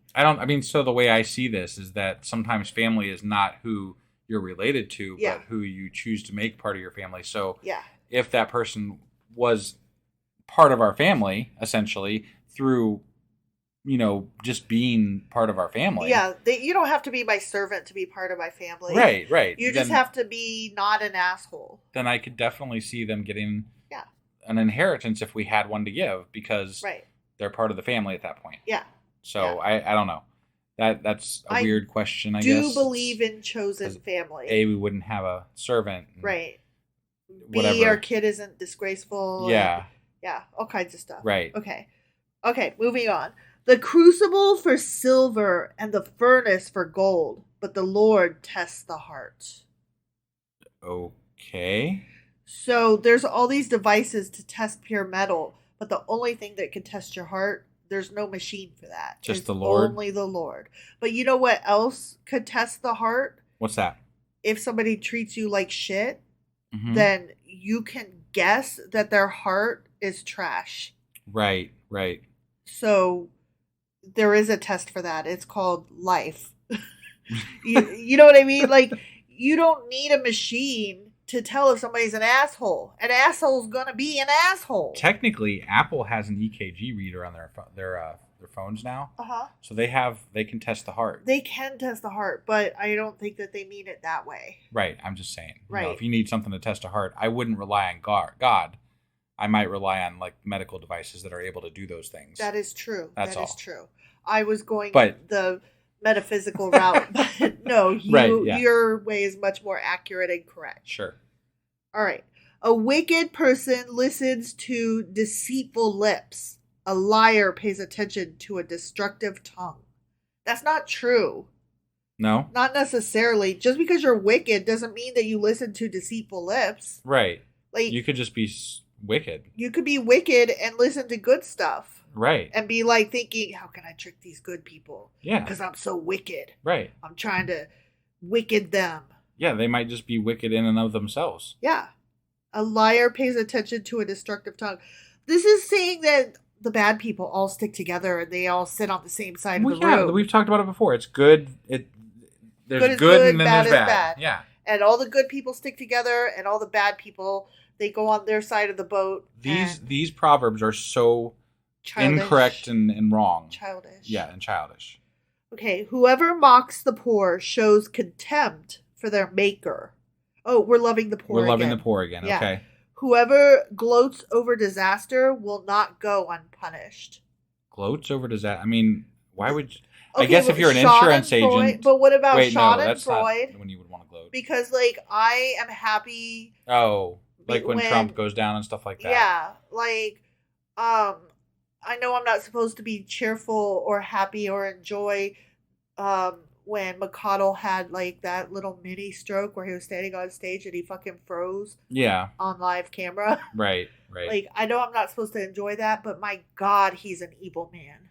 Right. So, I will not go unpunished for having enjoyed that, I guess. Right.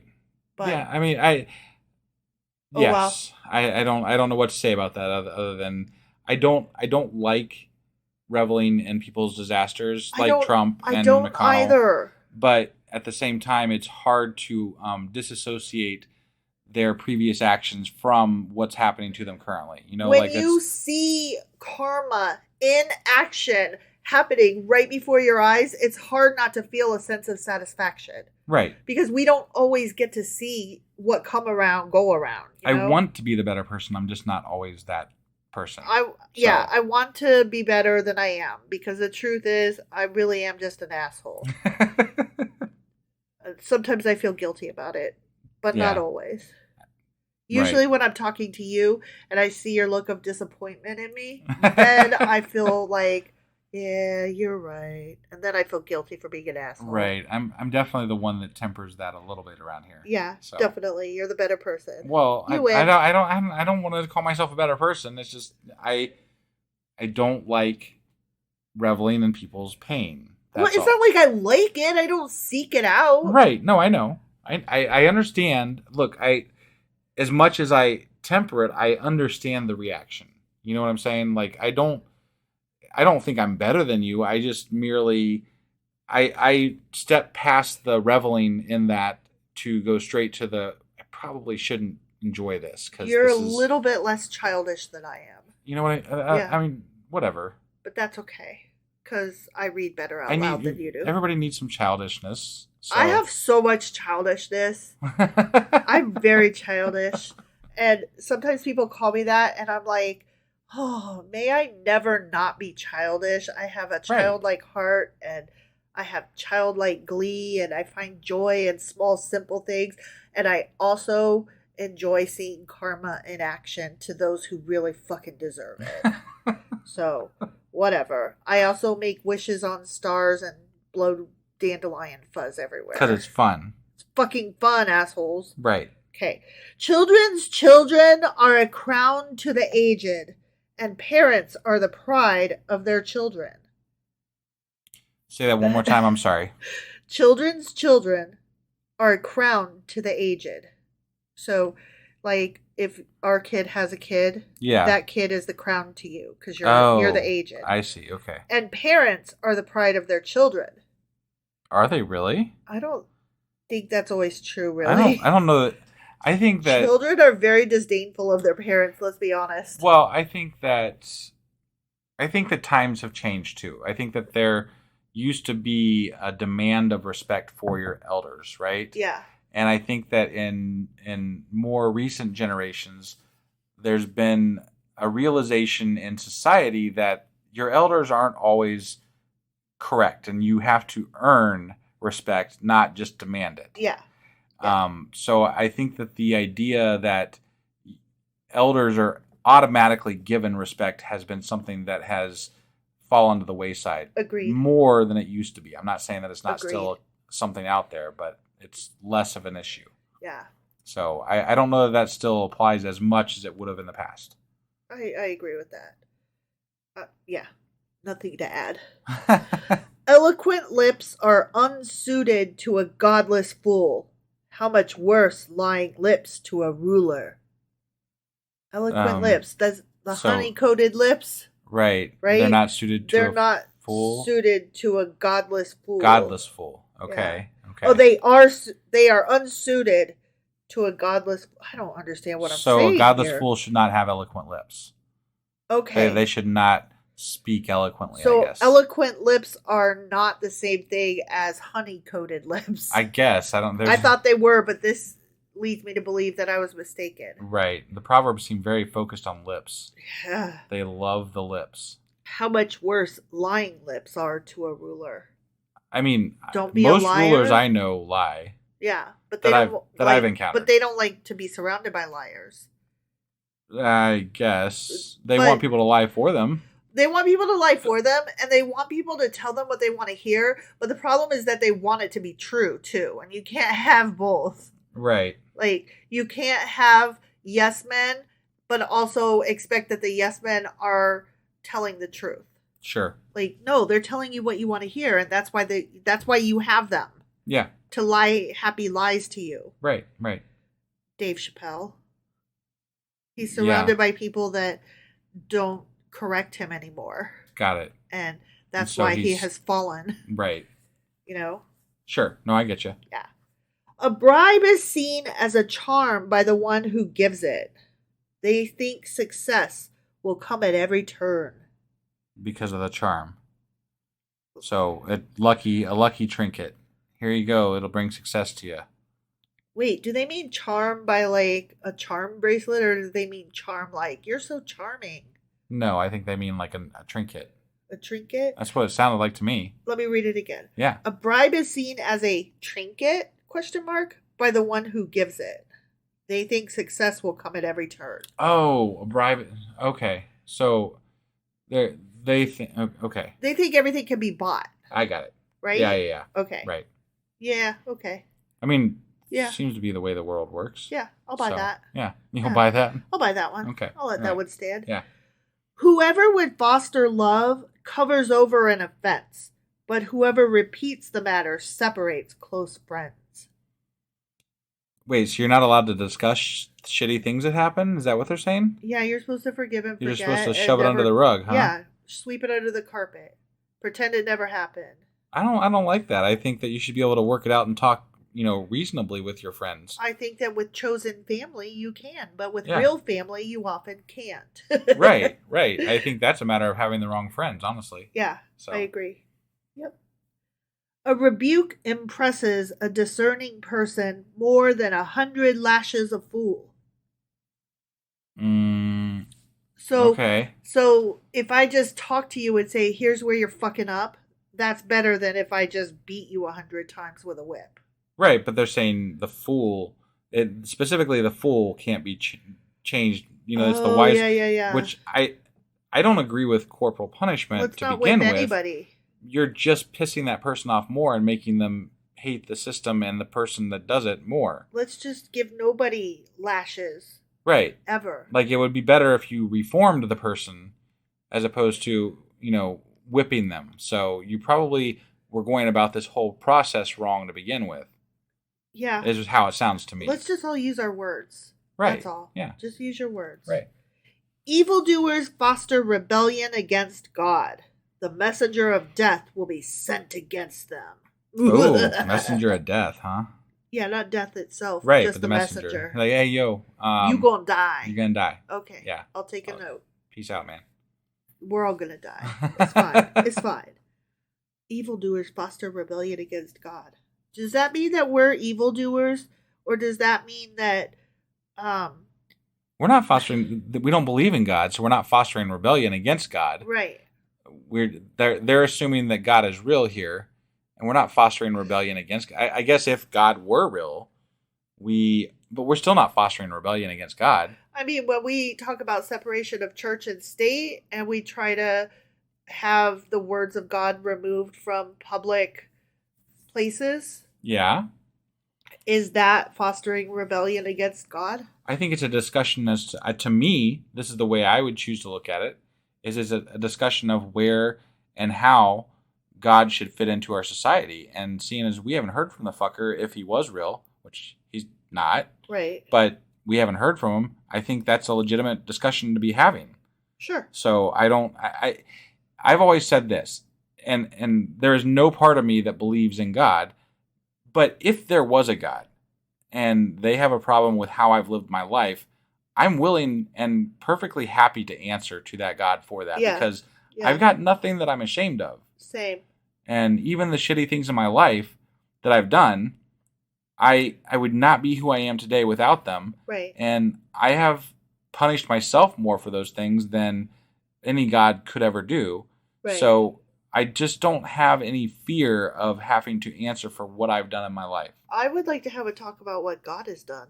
Right. Yeah, no, I mean, seriously, we say it all the time. God's a dick. And to me, there is so much that he would have to answer for. I would be like, God, you need to take that mote out your eye.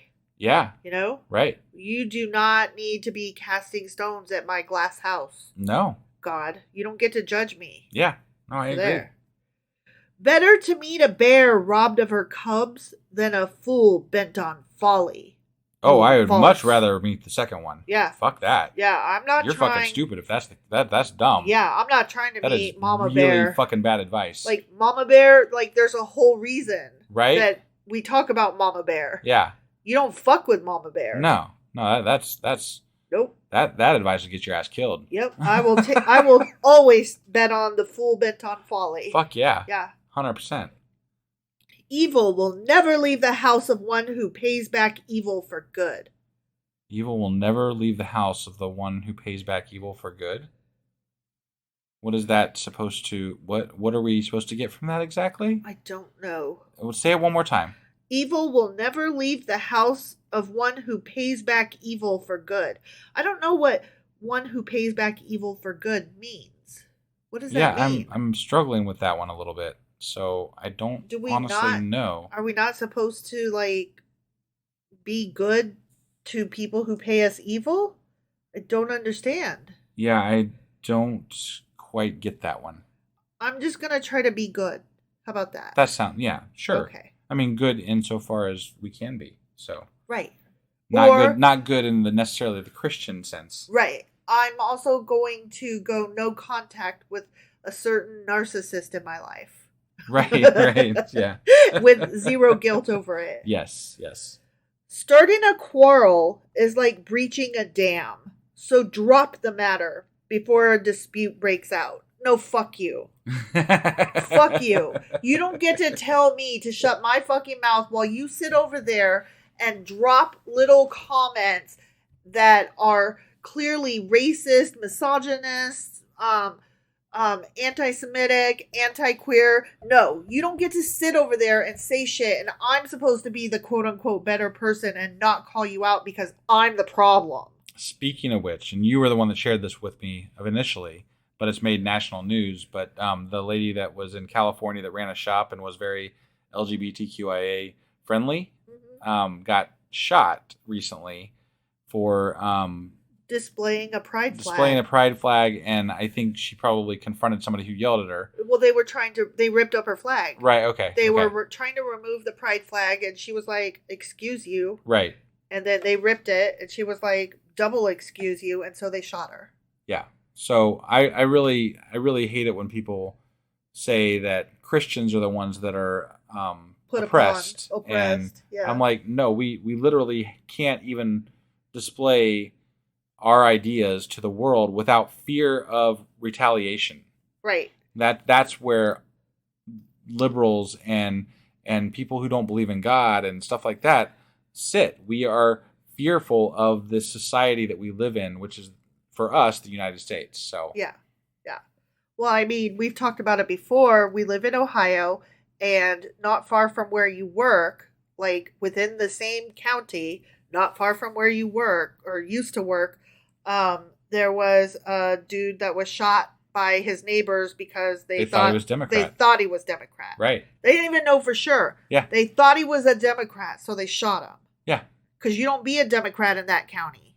I mean, really, yeah. I mean, we've talked about it here. We could, the same sentiment is in the people that live around us here too. Like, this is not the place to run out and yell liberal ideas. Right. Right. Without expecting some repercussion, shitty response. Yeah. So yeah, that's the thing. If you're gonna fly a pride flag or a Black Lives Matter flag or anything that's quote unquote woke, which means being sensitive to oppressed peoples and marginalized groups, then you should expect that you might have to die for that. Right. That's awesome.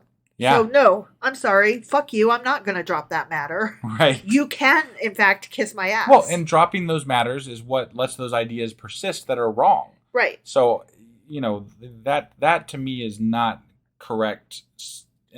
That is not good advice. No, it's not. We can't let shitty ideas permeate our culture. Right. That just can't stand. No. I'm not going to hug a Nazi. Right. Right. And about, 10, 15 years ago, the prevailing idea was, well, we just have to be nice to these racist fucks and, don't fight. Can't we just all get along? And I was the one at the time railing, no, I'm not going to fucking hug a Nazi. And there was this whole, we have things in common, though. We have to find common ground. And I'm like, I don't want to find common ground with a hateful son of a bitch. I don't care that we both like vanilla fucking ice cream. What does that have to do with anything? I agree with you, and to an extent, but I also believe that at an individual level that people can be pulled back from the ways that they have learned because they are incorrect. And I'm not saying everybody, but I'm saying that if somebody chooses to go down that road with somebody and try to work with them to pull them out of that community that they're in, it could work out. It could benefit them. Sure. And that's where we get into the difference between our personalities, where you're definitely that person and I'm definitely not. Right. And neither one of us is better than the other. I just didn't want to not say it. No, that's fine. That's fine. That's all. It's just telling me to shut up. That's not okay. Right. No, I agree. I think there's a place for both. Yeah. So. Yeah. Acquitting the guilty and condemning the innocent. The Lord detests them both. Say that one more time. I'm sorry. Acquitting the guilty and condemning the innocent. So letting Trump off the hook, and then also but making black and brown people go to jail for life for smoking marijuana. Right. Both of those are I bad. would like to believe that if there was a God, that they would detest both of those But things. the fact that what I just said, everybody knows what I'm talking about because they exist, that shows that if there is a quote-unquote the Lord, that no, in fact, he does not detest them both because those things are happening. He certainly doesn't take any action with regard to them anyway. Whatever. Not in this life. Not in this life. Why should fools have money in hand to buy wisdom when they are not able to understand it? Oh, this is one of those, only the rich get to go to college. Oh, yeah. If you were meant to go to college, my good sir, you would have been born into a rich family. And that's what you should have done. You chose to be born into a poor family. Well, no, it said why should they have money in hand to buy wisdom when they wouldn't use it? So if you have money, you are rich and you are smart and you can go to college. No, that's not what I'm saying. You can buy wisdom. Reread it again. Why should fools have money in hand to buy wisdom? Yeah. Why should fools have money in hand to buy wisdom? Yeah, poor people are fools. Oh, you're assuming that all fools are poor people. Yeah. Okay. Isn't that what this is assuming? Okay, maybe. Yeah. Maybe. Yeah. This is assuming that Why should we give poor people money to go to college? Clearly, they are too dumb to understand it. Otherwise, they would have, had the money. Okay. All right. Right? Maybe. That's That's the not way how I'm- I took it, but I mean, based on what I know of the Bible, that's the way I'm taking it. sure. Okay. Like, you should have just chosen to be born into a richer family. Right. Because why should we give money to fools? Or, Right. Right? Right. Okay. A friend loves at all times, and a brother is born for a time of adversity. Okay. Brother is born for... I don't understand any of that. Yeah, I didn't. I am a friend, and I love at all times, and I'm not a brother, but I am a person, but I was born for a time of adversity? What? Sure. I don't You're know. a brother. I don't Are know. you born for a time of adversity? No. Oh, are you a friend or a brother? That's what it's saying. Okay. Oh, okay. If you're a friend, then you love at all times. Okay. But if you're a relative, you're just a relative. You're not friends to your relatives. Got it. You're born for a time of adversity. You're born for a time of adversity? Yeah. You should be friends to your brother, Okay. to your siblings, to your family. Got it. Otherwise, you're born for I still don't really understand Yeah, I don't what know. the... I'm trying to apply some kind of meaning, and I probably have it wrong. Yeah. But, these are stupid and hard. Yeah. So, whatever. Right. One who has no sense shakes hands in pledge and puts up security for a neighbor. And again, security would be collateral. Right. Right. So, okay. you should not shake hands in pledge, and you should not put up collateral for your neighbor. Got it. Okay. I guess. I don't disagree really with that. They say that a lot in here. I don't really get what they're trying to rail against there. They're saying if you're gonna give somebody a loan, don't demand collateral. Just give them the fucking just loan. give them a loan. Yeah. Okay. All right. And you don't need to shake hands. You should in just pledge. assume that they're gonna Everybody's reciprocate. good and wonderful. Except for they say right off the bat that not everyone, like they talk about all these fools I know. and Fools like and evildoers. so how do you deal if with only an God evildoer? can decide why wouldn't you take collateral from Right. somebody when you don't actually know whether they're good or bad? So then my question is, okay, so I was good. I didn't do collateral. I didn't assume he was evil. I thought he was good, but I'm the fool. Poor Right. me. Okay, so now I've been tricked by an evildoer. Now what? Apparently, I mean, Right? hopefully God's getting you back, I guess. like paying you the Whatever. missed funds or whatever. I'm betting not. Right, me too. Whoever loves a quarrel loves sin. Whoever builds a high gate invites destruction. Build that wall. Build that wall, right? Whoever loves a quarrel loves sin. That's not true. No, but 'Cause- okay. Because I'm always good. I'm down for a debate with you, Right, But I right. don't necessarily love quote unquote sin, Yeah, like evil or whatever. right. Whoever builds a high gate invites destruction. I mean, that is true. I think they're calling that like people that are hoarding their money, basically. Like, they're assuming. I'm assuming that means they're moneyed and they're sealing themselves off from Right. others. So Like the higher you build the wall, the more likely it is to fall. Or Right. some shit like that. Right. But I agree with that, actually. okay. One whose heart is corrupt does not prosper. False. One whose tongue is perverse falls into trouble. Sometimes. And we just said that Yeah. literally a few sentences ago. To have a fool for a child brings grief. There is no joy for the parent of a godless fool. Oh my God. Right? Wow. I'm gonna have to go apologize to my mom. Right? I'm really sorry. You have no joy? You have I'm so no sorry. joy. Because you're just a woman anyway. And so you have no life of your own. And so, because women don't. And all they do is sit around and think about their adult Right, but I was children. saying more because I was a godless fool. Yeah. Apparently she and has no joy. The only thing that she thinks about is her children. And Right. whether or not they're godless fools. Right. Because, women don't have any autonomy or whatever. Well, that's it. I guess we have to become Christians now because I'm bringing my mom so much misery. I bet not. I bet not. And I'm sorry. I know that my parents are Christian Yeah. and they don't know straight out that I am atheist, but if they did, it would bring them sorrow. Right. But right. But that's their own that's doing. on them. Yeah, That's on that's them. their choice. Yeah. Because they're choosing to see it as a sorrowful thing. Yeah. Because of God. Because of their God. Yeah.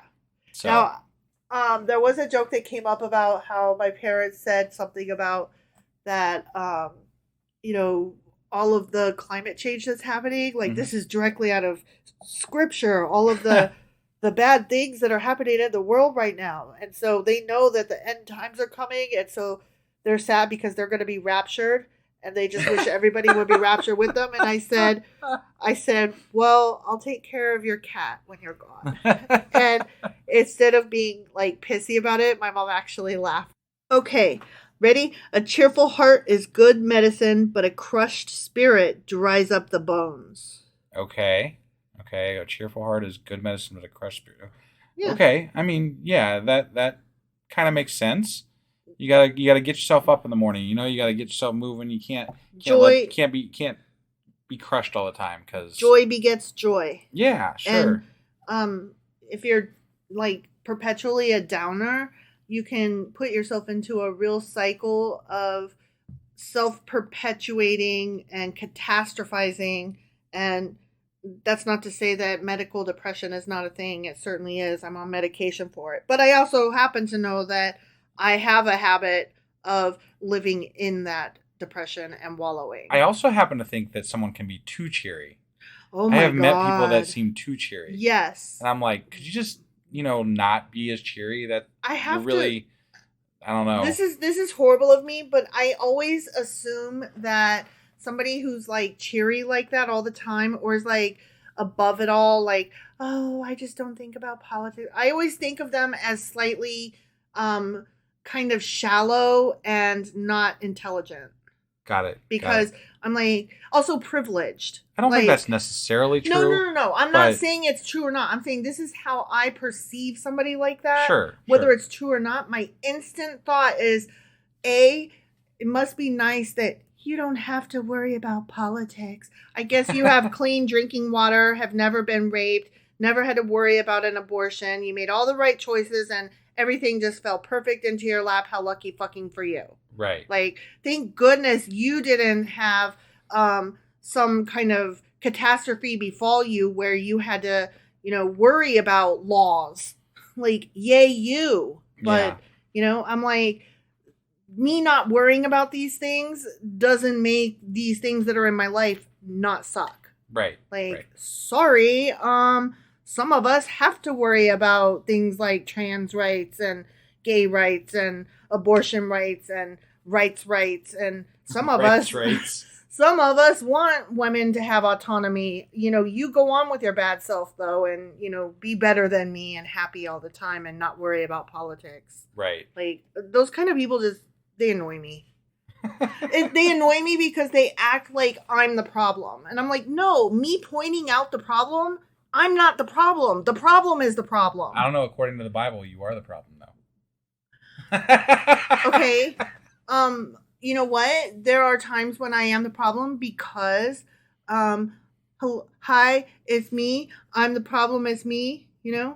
Like Taylor Swift. Right. Like, sometimes I am my own worst enemy. True. Sure. But we weren't talking about that. Right. We were talking about people that are too happy. Sure. And those people can be annoying. They can. And a crushed spirit dries up the bones. Dries up the bones. Man. The wicked accept bribes in secret to pervert the course of justice. So as long as you accept bribes in public, you're fine. I was going to say, except that now they just do it in public and they've normalized it so that they're like, I did it right in front of you, so it can't be a crime. Right. So, no. Yeah. I don't truck with that. Sure. A discerning person keeps wisdom in view, but a fool's eyes wander to the ends of the earth. Okay. What's wrong with looking? So wisdom keeps you focused instead of not focused? Is that what we're saying? I guess. A fool's eyes are always looking around trying to find stuff. Again, I don't think this is as black and white as they would like to make it, because I feel like there's a place to daydream and a place to like let your eyes wander to the end of the earth. Yeah. And a place to be focused. And it's not always got to be one or the other to be good or bad. Right. It's not as black and white as they are making this out to be. You know what? Again. There's a place for navel gazing. Thank you very much. I'm just going to say it. A foolish son brings grief to his father and bitterness to the mother who bore him. We already talked about that one. Yeah. And it's stupid. It is. If imposing a fine on the innocent is not good, surely to flog honest officials is not right. Say that one more time. If imposing a fine on the innocent is not good, then surely to flog honest officials is not right. Okay. Is this trying to get at like a cab isn't fair because there are good cops and so we shouldn't flog honest officials? And I'm like, no, a cab. All cops are bastards, you know? Sorry. Yeah, I don't know what it's trying to get at exactly. Well, I think it's talking about like a broken system. There are good people in the broken system. You can't blame everybody. And I'm like, nah, they're part of the broken system. Right. You know? Right. So I'm okay. I'm gonna flog the honest officials regardless. The honest ones, huh? That's what it says. Surely to flog honest officials isn't right. Okay. I don't think you should flog honest officials. I'm not gonna flog anybody, but a cab baby. I'm sorry. I'm just gonna say it. That's who I am. And Paw Patrol is part of that ACAB stuff too. So there. Right. I said that as well. All right. The one who has knowledge uses words with restraint, and whoever has understanding is even-tempered. I feel like that's me and you. You have knowledge, and so you use words with restraint, and you have understanding, so you're even-tempered. Whereas I don't know a lot, and I talk shit, and I talk out my ass, and I don't have a lot of understanding, so I'm not even-tempered. You don't know what to say. I don't know what to say. Yeah. You didn't expect me to go on that one, did you? No. Oh, this is the last one. Ready? Okay, yeah, I'm ready. Even fools are thought wise if they keep silent, and discerning if they hold their tongues. I'll never have that problem. Nobody will ever assume I'm wise. All right. So that was that. That was a polite way of saying everybody should just shut the fuck up. I mean, sometimes I do think that, you know. Yeah. I mean, you usually think I should shut the fuck up, but I just don't. I love you. It's okay. Yeah. I can see from your face that you're like, yeah, actually. It's just yeah. I don't know what else to say there. I'm good. I'm good with it. But I can definitely see where sometimes it'd be just better for people to shut up. So sure. For sure. All right. Well, that was Proverbs chapter 17. It sure as fuck was. And tomorrow we will be back with Proverbs chapter 18. We'll see you guys then. Yep. Bye.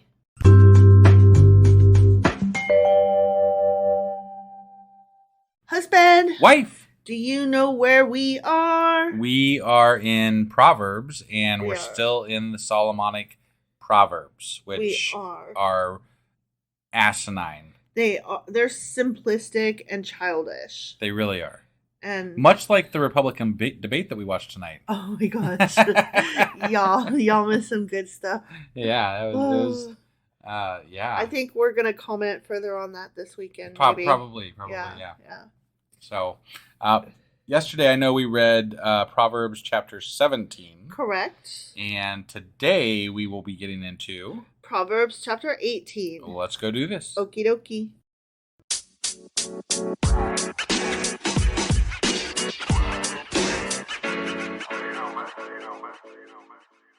Okay, we are, as you said, continuing on with Proverbs chapter 18. We are still in a little segment called Proverbs Concerning Life and Conduct. Okay. And just as a reminder, Proverbs is a collection of collections. We are in the second collection, which, again, as you stated, were the Solomonic ones. Right. Oneses. Yep. And so, yeah, that's where we are. Okay. Okay? Yeah. Ready? I am ready. An unfriendly person pursues selfish ends and against all sound judgment starts quarrels. I mean, they're unfriendly, so I guess maybe that could be true, but I don't think all unfriendly people do that. I don't either. I've met some unfriendly people that don't really do that. Yeah, so they're just not friendly. Sometimes unfriendly people are just like asocial and just want to be left the fuck alone. Right. And that's why they're unfriendly. Exactly. And then other times, I know some friendly people also that could be selfish sometimes and that start quarrels. Definitely. I mean, one might even say that I'm that person. And I'm friendly. Right. Right? Right. Okay. Fools find no pleasure in understanding, but delight in airing their own opinions. They find no pleasure in understanding, huh? Fools. Okay. If you're a fool, you find no pleasure in understanding. I mean, the fools that I've run across in my lifetime, I can kind of... I kind of see that. Yeah, I was going to say, I think this one's true, especially, again, after watching the debates tonight. Right, yeah. Oh, Republicans. Okay. When wickedness comes, so does contempt. And with shame comes reproach. Okay. So, do you know anybody who's wicked? I think that's taking things a little too far. Right. Like, I don't think there's not, like, the Wicked Witch of the West is wicked. You know, like, that's wicked. Yeah. And it's absurd because it's a story. Well, even at that, if you think about it from her perspective, which is what Gregory Maguire did, right? She had a reason for being the way she was, and I mean, her sister just got squashed by a fucking house, right? Yeah, and I'd she be a little wants her pissed off sister's too. shoes, yeah. So, right, you know, mm-hmm. I don't know. Wicked just seems like an overstatement. They are failing to see gray area at all. I have contempt for people, and I'm not necessarily wicked, right? With shame comes reproach.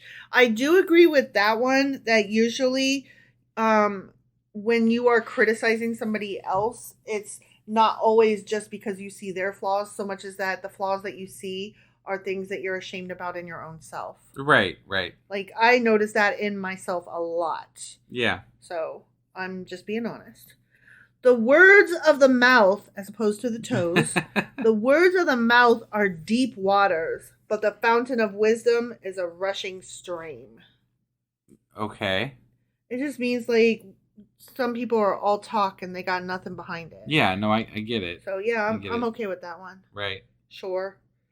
It's not good to be partial to the wicked and so deprive the innocent of justice. I mean, doesn't that kind of go without saying?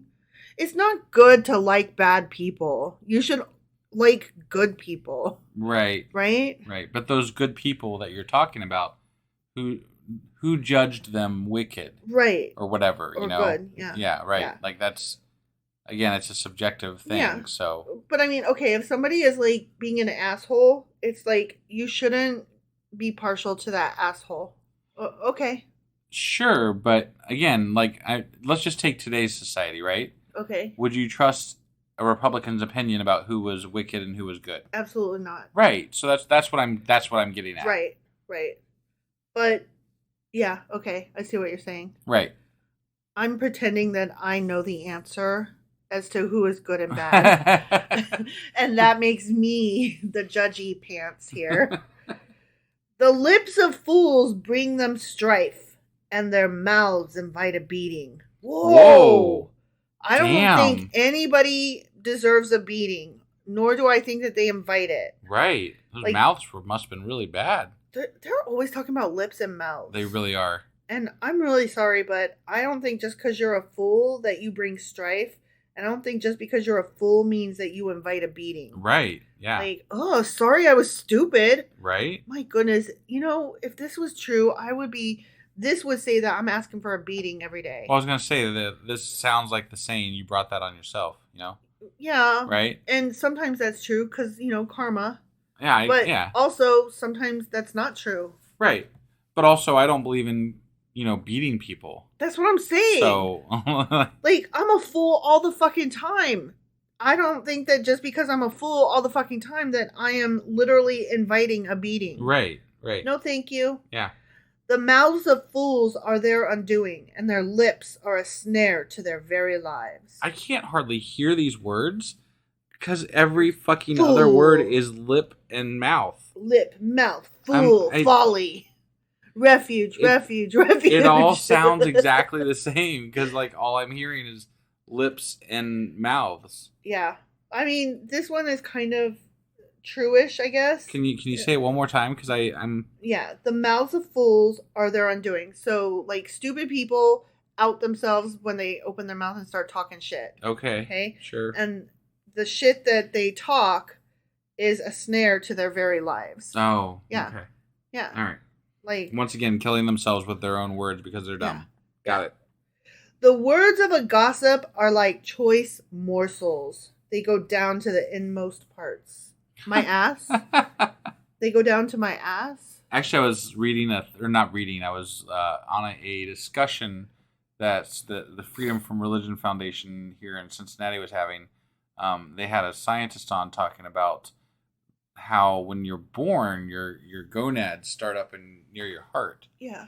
And then they, descend, right? Mm-hmm. But it leaves a track. Yeah. And so, like, things can fall down in that thing. Oh. Like, and then that's why some people have, like, giant mega balls. Oh. Right? Okay. Yeah, and it can cause problems. Like, your intestines can even fall in there. Hangy draws. Yeah, I don't like Wow. this. We were talking about falling into things and stuff. That just reminded me of that. I knew a guy that had balls that, like, they just hung so low. They were like... Did they wobble to and fro, though? They did, because they hung. They were like... It's not like when you say, wow, that guy's well hung. It's not like that. They were just like dingly, dangly, like dingle dangles. Got it. Could he throw him over his shoulder like a continental shoulder? I think he probably could have. Okay. Yeah. All right. Honestly. Just wondered. Like, I'm just saying. Yeah. No shame. You can't help the way your body is. It's true. But he's an asshole. So. Oh, yeah. That makes me want to make fun of him. Was he a fool? He was a fool. He was a fool. Yeah. Okay. And so when he opened his mouth, talks, when his lips moved, yeah, the gossip goes down to his inmost parts, down his ball track. Got it. Yeah. So the bigger the balls, the bigger the idiot. I mean, is that I don't know that that's true, but correlation? I don't know that that's not true. Right. Yeah. I'm curious. You tell me. I think that if you have truck nuts, you're by default, definitely, a you fool. Are definitely a fool. At least in our book, anyway. In my book, yeah. And my book is the only one that I read. So. Right. Yeah. Yeah. One who is slack in his work is brother to one who destroys. Oh, damn. I don't think that's true.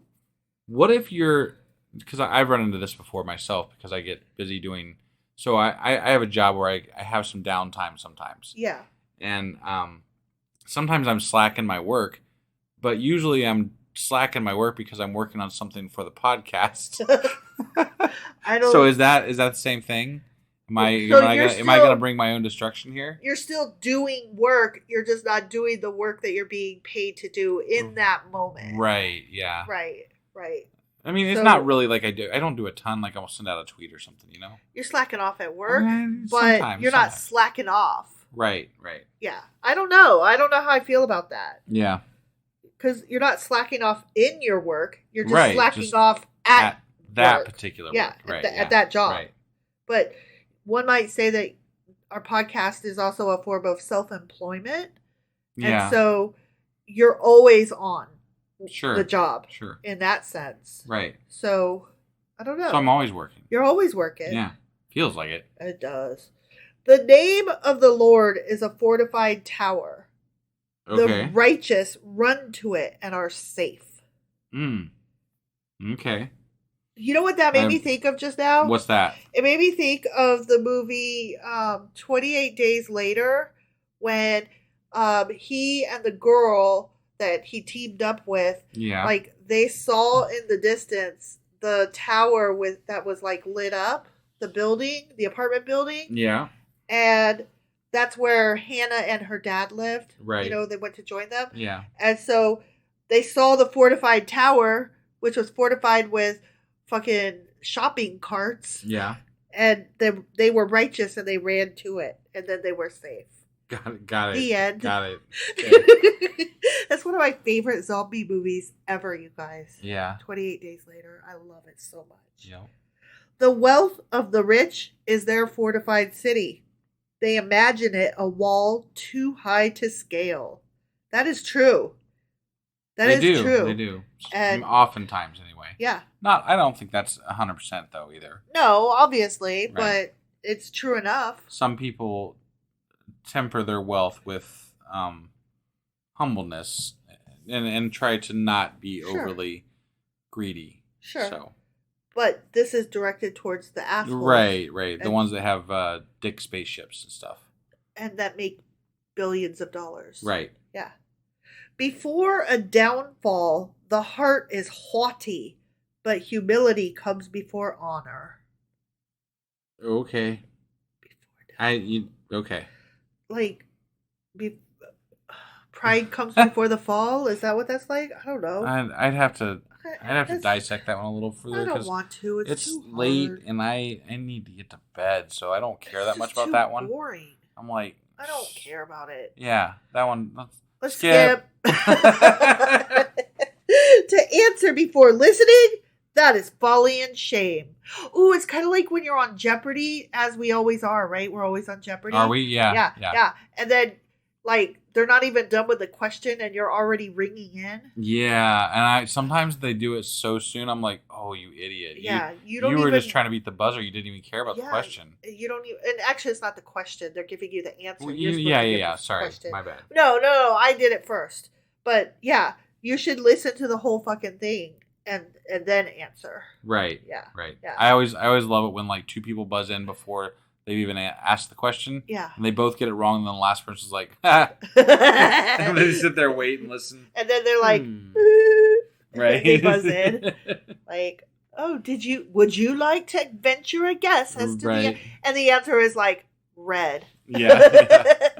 If you'd only waited. Right. The human spirit can endure in sickness. Thank God, because I am not feeling well. You are not. No. But a crushed spirit, who can bear? I mean, don't we all have to kind of bear a crushed spirit? Because we have Yeah. all been crushed at some point in our lives. Yeah. So we can all bear it. Yeah. It's something. It's part of being human. It is. And unfortunately, some of us are better at it than others, and some of us need a little more help, whether it's counseling or medication Sure. or some other form of therapeutic self-help. I'm not saying But- it's easy, but No. like you're not hardly human if you go through your entire life and never get crushed. If you have never had a crushed spirit, you might be privileged, which means that you're not living life as a 100% human. Right. You have to know what it's like to suffer so that you can appreciate not suffering. Sure. The heart of the discerning acquires knowledge, for the ears of the wise seek it out. Okay. I guess, I mean, We're discerning and we're trying to acquire knowledge. so I guess that applies to us then. Yeah. Yeah. And the ears of the wise seek it out. There you go. You're wiser than I am, I don't know about that. but I hear better than you do. A gift opens the way and ushers the giver into the presence of the great. I will agree with that, actually. Sure. The way you ingratiate yourself to somebody, especially somebody of higher stature, is to offer them something to, Like if get you're your foot in the door. if you are invited to dinner, you shouldn't show up empty-handed. You should always bring like a bottle of wine or some flowers or chocolates or some shit like that. And you got to make yourself memorable. Yeah. Yeah. Yeah, sure. I mean, it shouldn't have to be that way. Right, but that's the way it is. It is. In a lawsuit, the first to speak seems right until someone comes forward and cross-examines. That's kind of like Trump. Right? He listens to the last person that ever talked to him. Yeah. You know? Yeah. Yeah. I think it's a problem with society, though. Yeah. I think that people, like, obviously the lawyer has questions that they want to ask that they didn't quite understand, right? Right. So they're listening correctly. It's not that they spoke so correctly. It's that the rest of the people weren't listening correctly Yeah. and assessing the situation correctly. Yeah. Yeah. They didn't sound so right. You just didn't listen well enough to see where they might be wrong. Well, and we're all a little bit easily led. Yeah. I'm just going to put it out there. Sure. We could all be swayed. Well, we could also all be trained to listen and Sure. understand and interpret things a little bit better. Critical thinking is a skill, but you have to practice it and you have to learn how to do it. Right. Propaganda is productive and useful, and it works because it works. It works because it works. I mean, right? Yep. Okay. Casting the lot settles disputes and keeps strong opponents apart. No. No, that it is kind of true. Sometimes if we just do random, I guess. I guess it could, but I mean, I don't know. If it's, I don't know. No, if it's a right versus wrong, Yeah, that's then what I'm saying. absolutely not. That's what I'm saying. Yeah, no. But if it's just who gets the bigger piece of cake, whatever. Sure. I don't fucking care. Okay. Roll the dice. Yeah. You know? Mm-hmm. A brother wronged is more unyielding than a fortified city.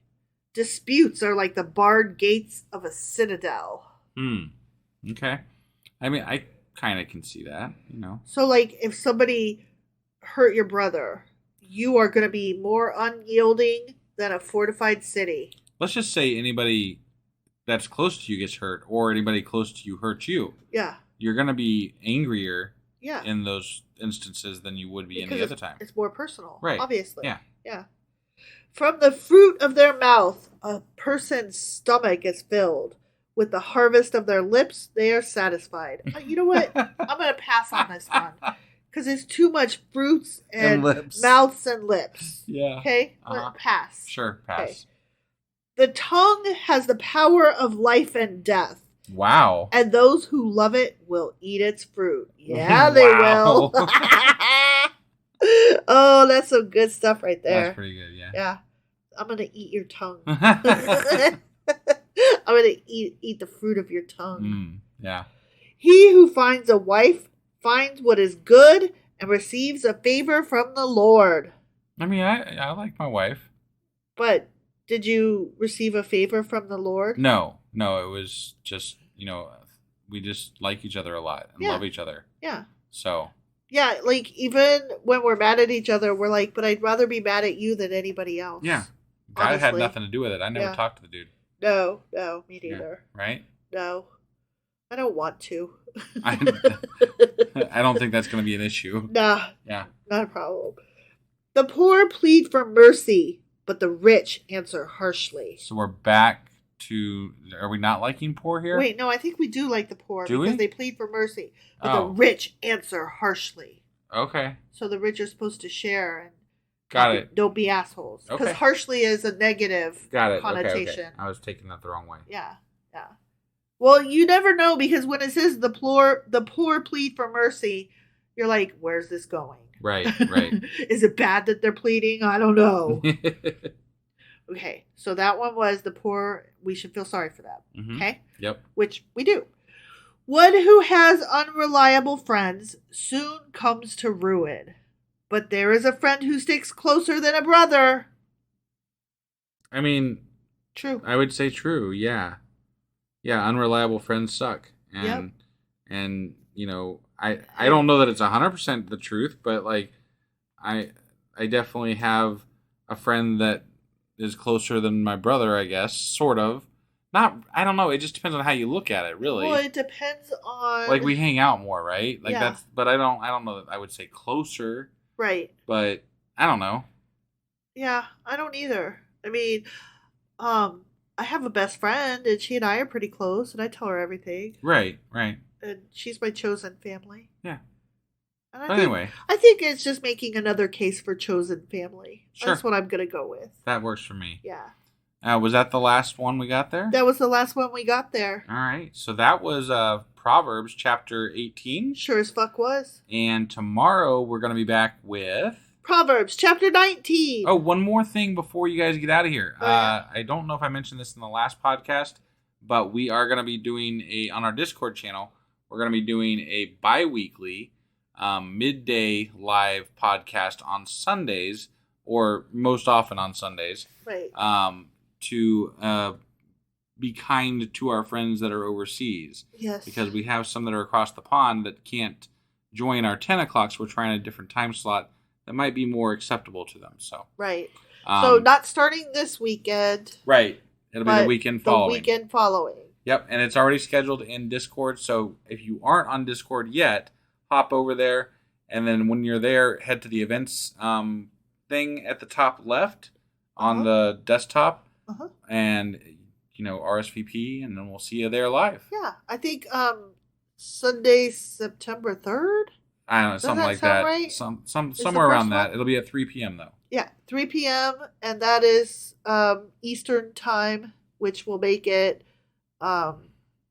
early evening or whatever for our European friends. Something like that, yeah. Yeah. All right. Well, that was all we got for today, and we will be back tomorrow with that other chapter.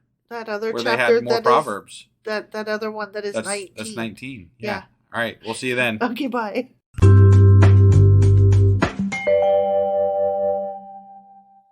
Husband. Wife. Do you remember where we are?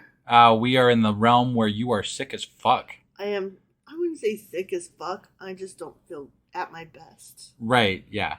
Not like at all. Like husband. But other than that, we are still in Proverbs. We are in Proverbs. And we are in the Solomonic Proverbs. Yes. And we are, I believe we just finished chapter 18? Correct, 18. 18. I wanted to say 17, but it's 18. That's okay. Last night you said 16 when it was 17. Yeah, so before we get into what we're doing today, I got one thing I want to say. What's that? And that's that y'all should go to our website, sacrilegiousdiscourse.com. Why? Because I've got our merch shop. It's a separate website, but I've now got it embedded in our site. Aww. So you can get to it right from our website. You updated our website. So I you're did. like, everybody go look at what I did. It looks cool. I'm like, that's pretty cool. Yeah. I'm like, I did a thing. It's cute. And anyway, your enthusiasm is cute. I love designing things, logos and shirts and stuff and social media shit and all that. Yeah. So if you have a request, like if there's something that I've done on there that you're like, maybe it'd be better if it just like a little bit like this, just let me know. I've been on Twitter before and someone's like, I wish I had a shirt that looked like that, and I'm like, give me a minute. Done. And I go do it because I'm like, fuck it, I'll do it. Yeah. So why not? But yeah, go check it out. See what we got for sale already, and let me know if there's any ideas. I'd love to hear them. And now that I'm finished with that, what are we getting into today? Today we are covering Proverbs chapter 19. All right, let's go do this. Okie dokie.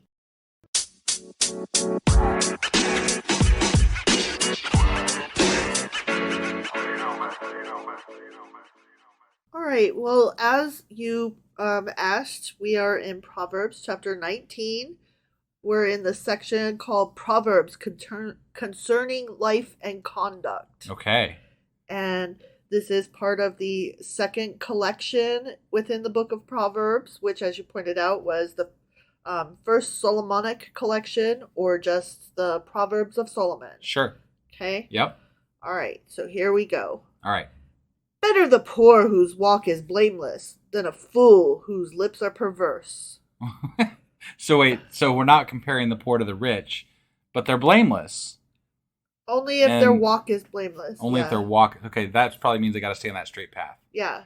But they're compared to a fool now. Right. So, but earlier there was a time when they said that the poor were fools. So apparently that's not true sometimes. Some poor are not fools. Okay. They're merely just poor. As long as they're on the right path and shit. Mm-hmm. Yeah. Correct. Got it. Desire without knowledge is not good. How much more will hasty feet miss the way? Hasty feet. Feet don't let me down. Yeah. Yeah. Okay. Desire without knowledge. Desire without knowledge. I guess that, yeah, I mean, sure. Anything without knowledge is not a, like, you should probably, I don't know. I don't know how I feel about this. Right, because here's the thing. Like, I love to write, okay? Yeah. So I spend a lot of time learning different writing methods. I learn about the vocabulary of those who are in the writing, universe. Yeah. And I learn, like I watch videos about writing. I listen to podcasts. I get writing guides. So I have a desire to write, and I have a lot of knowledge because my desire has led me to learn more and more and more. Yeah. To me, you can usually tell if somebody has a desire or just wishes that they wanted to, based on whether or not they have actually pursued any kind of interest in it. Like, you love chess, so you play chess all the fucking time. I do. You always have like 20 different games going against various people on your cell phone. I do. And you love talking about chess. You love challenging other people to games of chess. Not me, because I shut that shit down. I watch chess shit on YouTube sometimes. Right.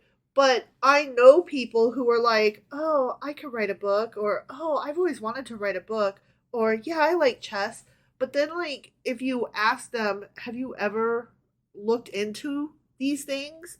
They're always like, nah, who's got the time? So I'm torn on this because of this. I think that it's okay to have desire without knowledge as long as that desire leads to knowledge eventually. Like, we had a desire to start a podcast. Sure. Right? Sure. We didn't know fuck about starting a podcast. One might posit that we still don't know shit about it. I mean, compared to some, we don't know shit. You know, like, we do this on a crappy computer in our dining room, and we do it kind of haphazardly, you know? Yeah. And as a matter of fact, during our last live on Tuesday, the computer crashed partway through. It did. Now, if you listen to that episode now, you wouldn't be able to hardly tell. Right. Unless you were on that live episode, then you definitely know where that was. Right. but what I'm saying is, like, anybody else might not be able to know, because we have gained the knowledge to be able to work around that. Yeah. But I think that sometimes jumping in without knowledge is not a bad thing, so long as your desire,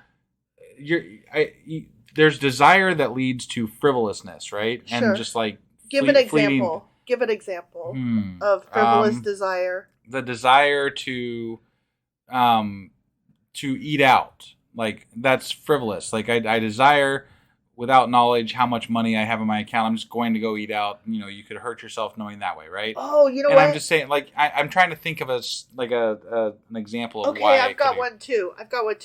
I have a friend of a friend who's always like, oh, that sounds fun, I'm going to get into that. And they pick up a new hobby. Yeah. Like, quote unquote, pick up the new hobby, and they go buy all the stuff for it. Right. But then a month later, they have not opened up any single thing, like none of their packages. Like, it's all, you know, still just sitting there in a pile. And they're like, oh, why did I do that? I'm not really interested. I thought I was. I mean, that's me to an extent. But I tend to do a lot of research before I actually buy something toward my... And that'll talk you out of spending the money where it's not needed. Or I'll choose to buy something smaller to Start test small. My desire. Sure. So, sure. But I think that as long as your desire does lead to something, that it's still okay and good. Yeah.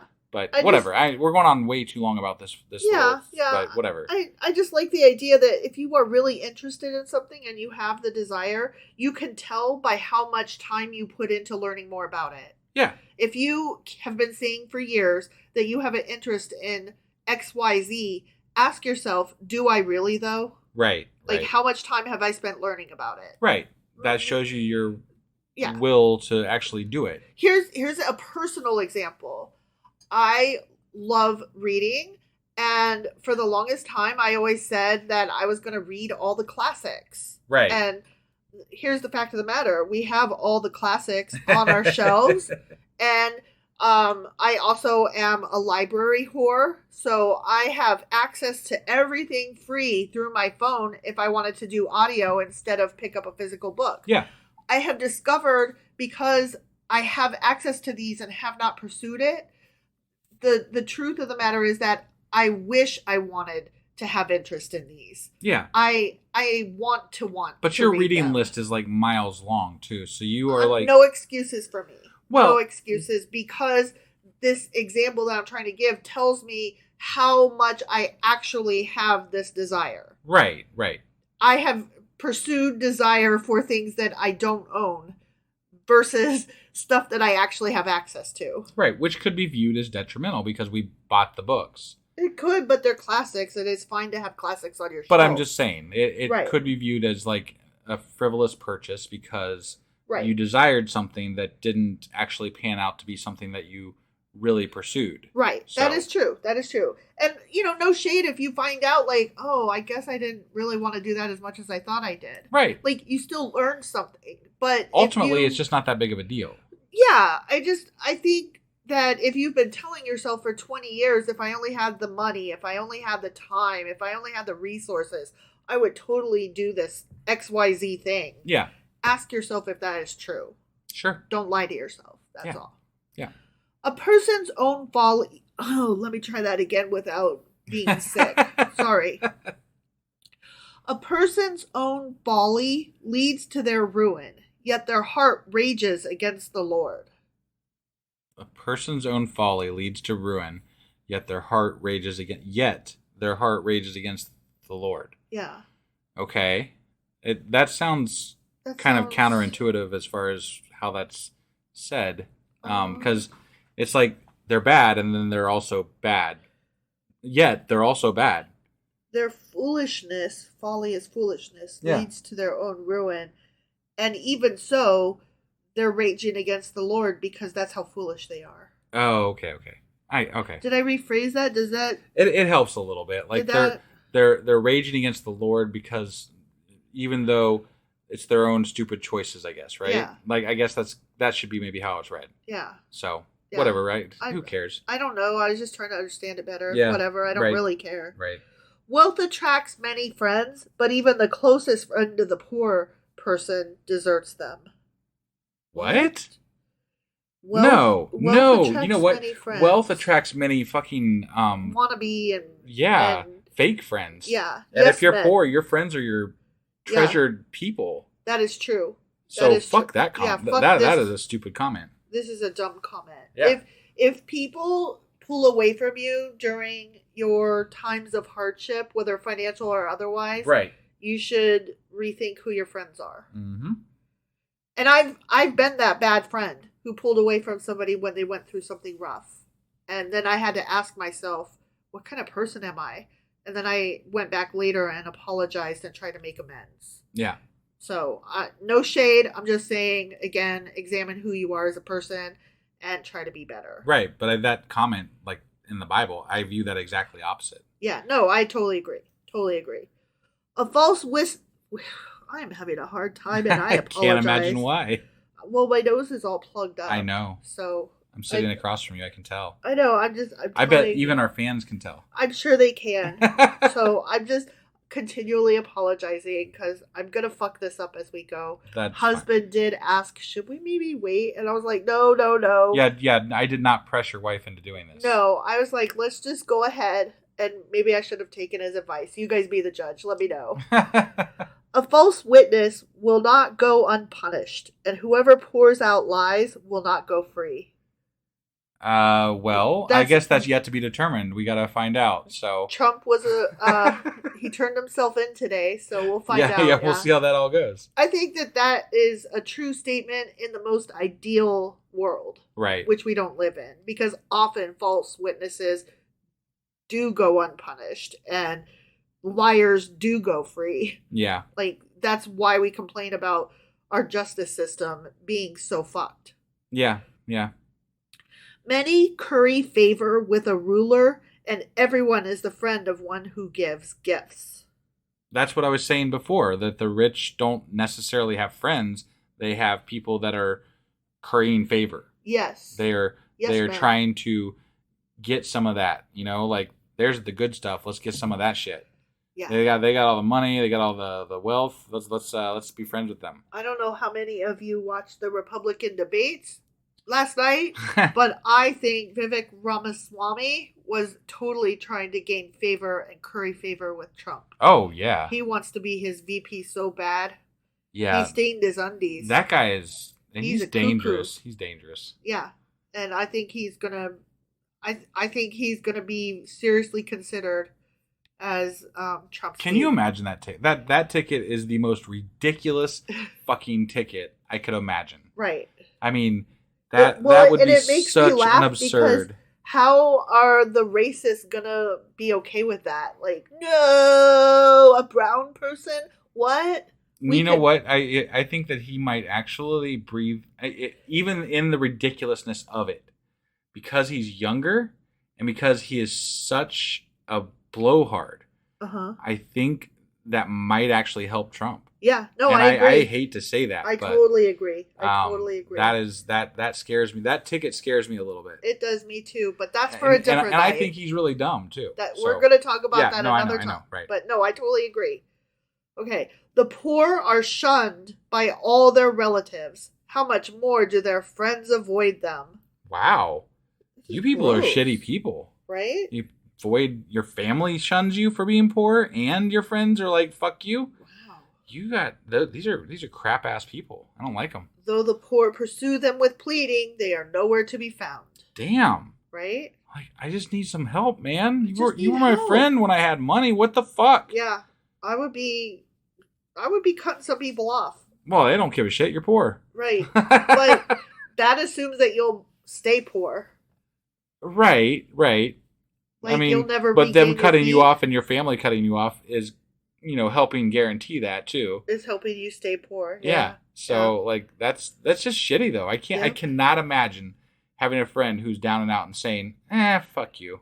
Well, I think that this goes along hand in hand with, what did you do to deserve this? So you probably brought this on yourself. You're an evil sinner if you're being poor right now. So I can't associate with a evil sinner. Right. So bye, poor person. Before you move along, I've got a correction I forgot to do in the beginning of the episode. Oh yeah. I meant to do it last night's episode, but we mentioned a couple episodes ago, the Sunglasses at Night song. Oh yeah. And I think we said it was by somebody else, but it's by Corey Hart. I never said who it was by. Oh, well, I might have hinted at it. I don't believe either of us did. Well, regardless, I said it was a stalker song. You did. And it's not. It's not a stalker song. Sorry about that.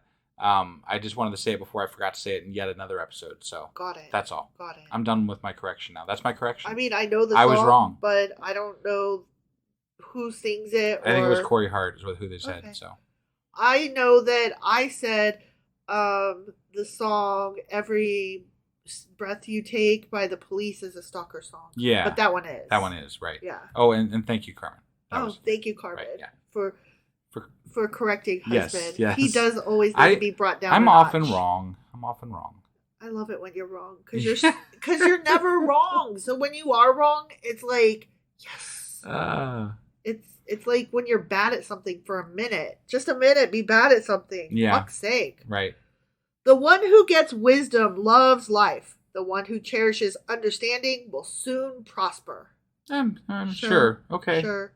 Not always, but sure. Whatever. Learn more, be better, do better. Those things don't make you win. No, but they make don't you hurt. A better person. They don't hurt. Yeah. So. A false witness will not go unpunished, and whoever pours out lies will perish. We literally just said those exact words like 3 sentences. Well, yeah, Holy we didn't say perish. That escalated. That did escalate pretty quickly. I don't think that liars perish. But why do they? I don't understand why these Proverbs say the same fucking things over and over and over and over again. Because they're collections. Right, but like it's collections of Proverbs, and we're in one of the Proverbs. So why why is it proverb. collection of collection? Like why is there a collection within the collection? These are like sub collections. No, I totally agree with you, but what you gonna do? I don't know. It is not fitting for a fool to live in luxury. How much worse for a slave to rule over princes? What? I don't give a fuck if a slave rules over princes. I'm like, damn the man, you go, man. Whatever. Fuck that shit. How about if no one should rule over anybody? Let's not have slaves. I like that plan. No slaves. Yeah. Right. That's a better plan. Yeah. I'm down with that plan. Yeah. And we do have fools living in luxury. Yes, we do. Our system not only allows for it, it encourages it. I think that's all we ever see on the nightly news is fucking fools living in luxury. Uh-huh. It's why general strike is being whispered in every corner of America. Right. A person's wisdom yields patience. It is to one's glory to overlook an offense. It depends on the offense. And yes, patience is a virtue. and all Virtue is that. a grace. Grace is a little girl who doesn't wash her face. What? That's a thing I learned. Patience is a virtue. Virtue is a grace. Grace is a little girl who doesn't wash her face. Oh. That's the thing I learned when I was a kid. Okay. You never learned it? I never learned that. So when you said patience is a virtue, It how just can I triggered not that. say the rest? Got it. Yeah. Okay. Yeah, but what was the rest? I'm sorry, I lost my train of thought there A because person's wisdom yields patience, which is good, yeah. and it is to one's glory to overlook an offense. It depends on the offense. It depends on the offense. Like little things can be let go, but if it's big, yeah, you need to call that shit out. Like that's not. I literally just got done with. We had mandatory sexual harassment training at work today, right? And you're supposed to, even if you just witness it and somebody else doing it to somebody else, you're supposed to report that shit because those offenses are too big to let go. Yeah. Right? It's not a virtue to just let that slide. No. Because someone is being harassed. Someone is Right. being taken advantage of. Someone is being put in a really shitty position. Yeah. And it is up to you to do something about that, even to your own detriment sometimes. Yeah. Yeah. I understand why letting it go is considered wisdom in the Bible because this is 2,000, 3,000 years ago, and they don't understand that sexual harassment. They don't understand why a woman would feel like she has the right to complain about somebody grabbing her ass. It's not just. I think that most of society struggles with not. It makes your life harder to say something against the grain. It does, right? If you go against what is expected, you're suddenly the shitty asshole. Everybody's looking at you for making waves instead of the asshole who did the bad thing in the first fucking place. Right. So nobody likes to do that. And that's why it's seen as a virtue, quote unquote, to not say something. Go along to get along. Just stay quiet. But I'm here to say, fuck that. Yeah.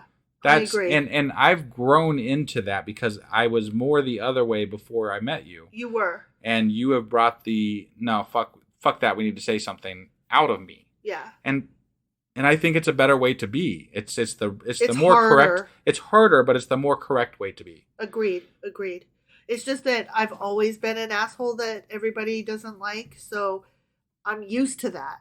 Right. You're not used to that because you are the quiet, nice person of patience that everybody, it surprises people when you speak up because I'm always speaking up. I was going to say, railing. if I may have taught you to hold your tongue a little bit more than you used to. Sure. Because it is more effective if you utilize it at the correct time instead of use your voice when it matters so that it's more likely to be heard. Right.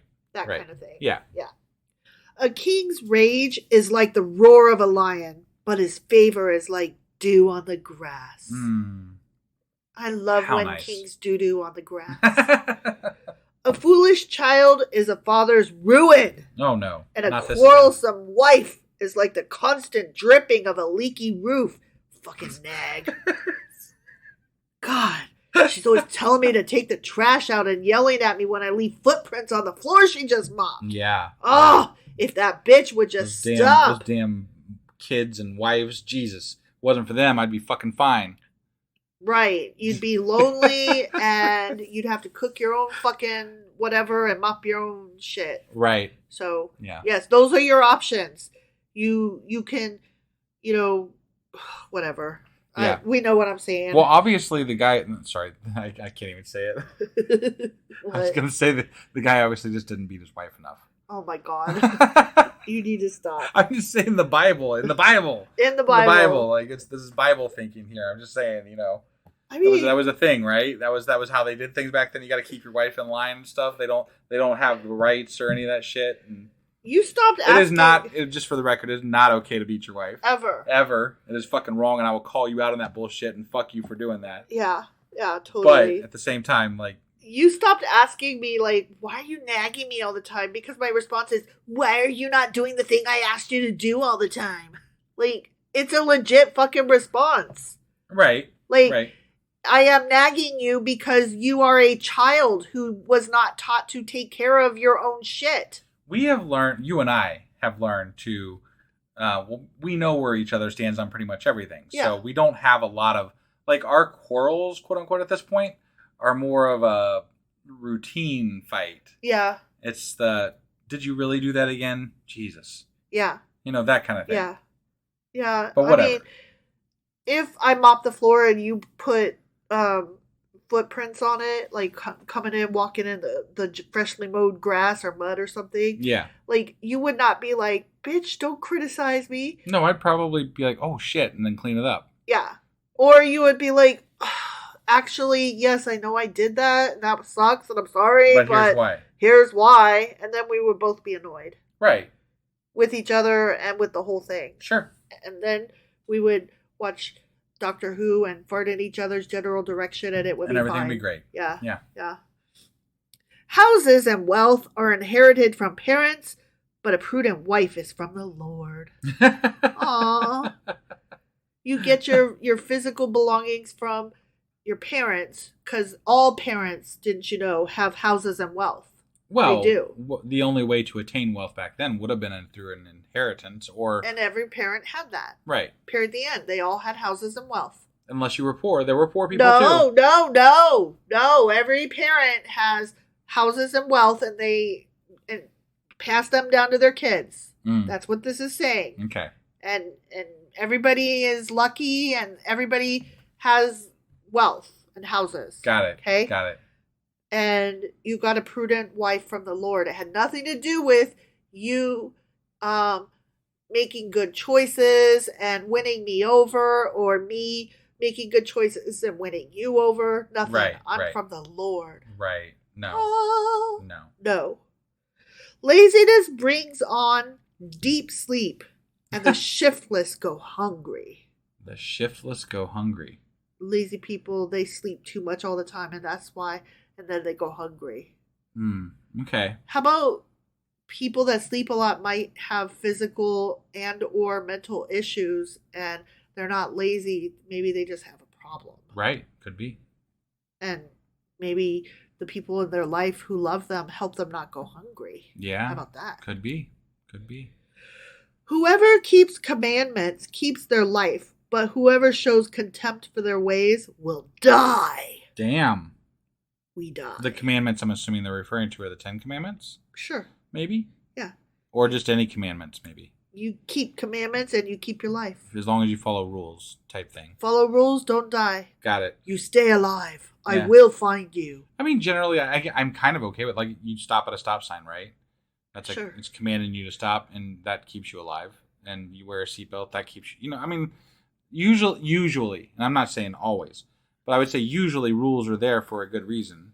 And whoever shows contempt for their ways will die. Yeah, that's a bit all excessive, die. But whatever. We all die, Yeah. whether we keep the rules or not. Right. Do you mean you're likely to die sooner than people who keep rules? I mean, if you break rules on a consistent basis, I would say, yeah, you probably are living recklessly and are probably going to die sooner, and on average, compared to other people.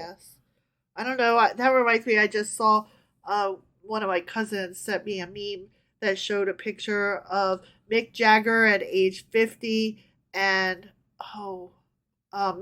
Mitch McConnell at age 51. Yeah. And then it said, don't ever underestimate the power of sex, drugs, and rock and roll. You sure it wasn't 71? 70 and 71?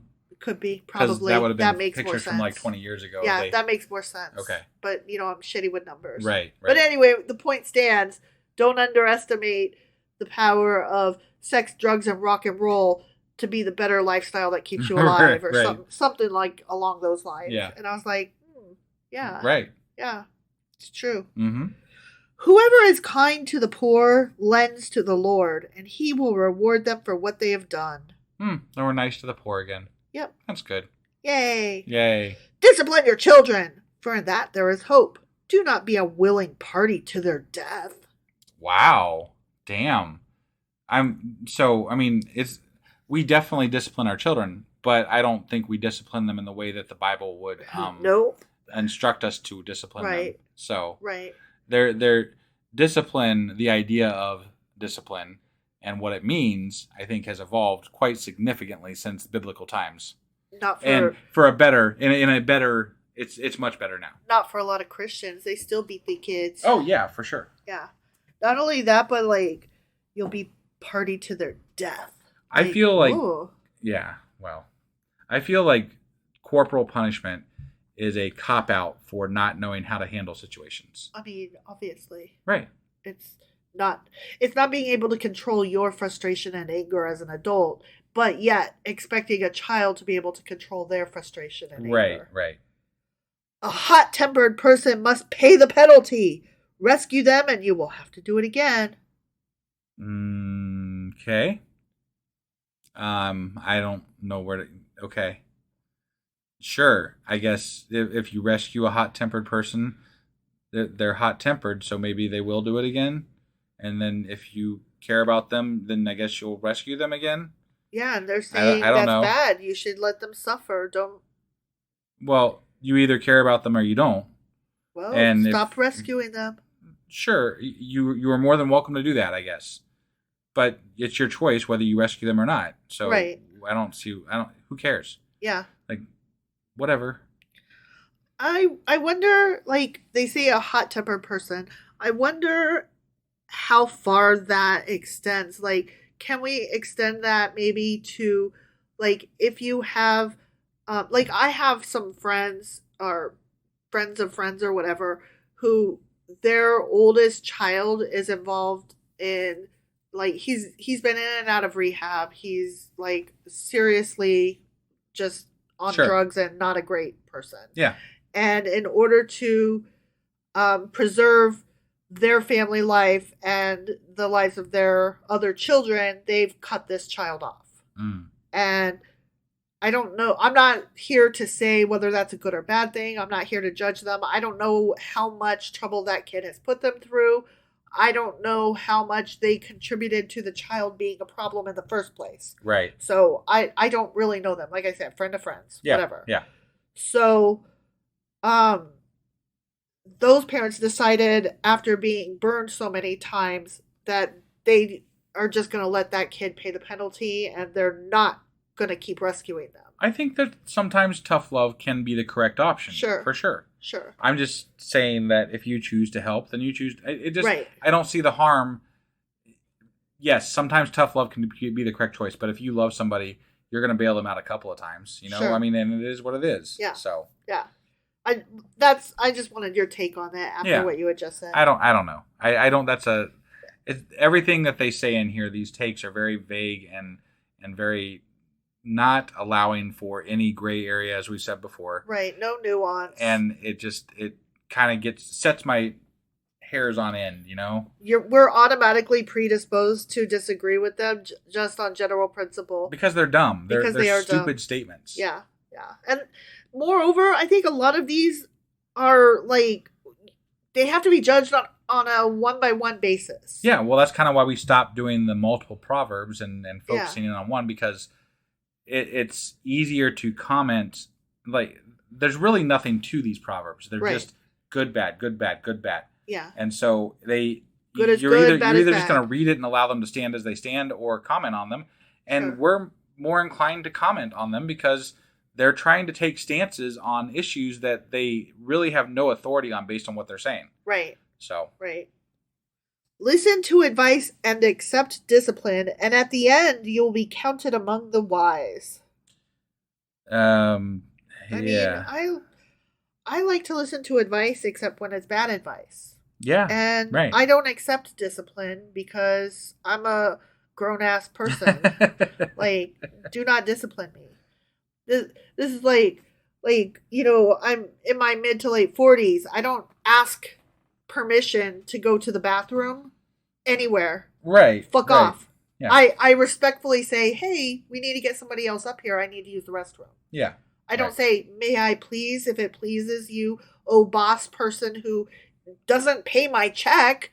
You don't. Somebody else does. Well, I think that, I mean, when I was younger, I definitely listened to a lot of rules that probably had no place in existing. Right. You know, and I've learned over my lifetime that there are many rules in place, especially when you're a younger child, that are ridiculous. Right. And why should anybody have to adhere to the fact that, like, using the restroom is one of those things where you sometimes, with some teachers, you weren't allowed to use the restroom. Like, you would ask, can I use the restroom? And they would say no.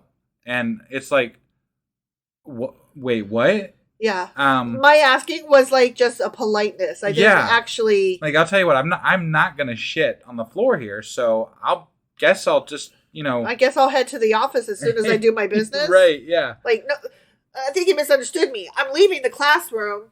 Do I need to stop by the office on my way back? Right. That's the question. But I didn't have that the ability to stand up for myself to that extent. Right. So you would just sit there and squirm in your desk and hope you didn't piss your pants. Most certainly would. And I was the asshole that was like, oh, bye.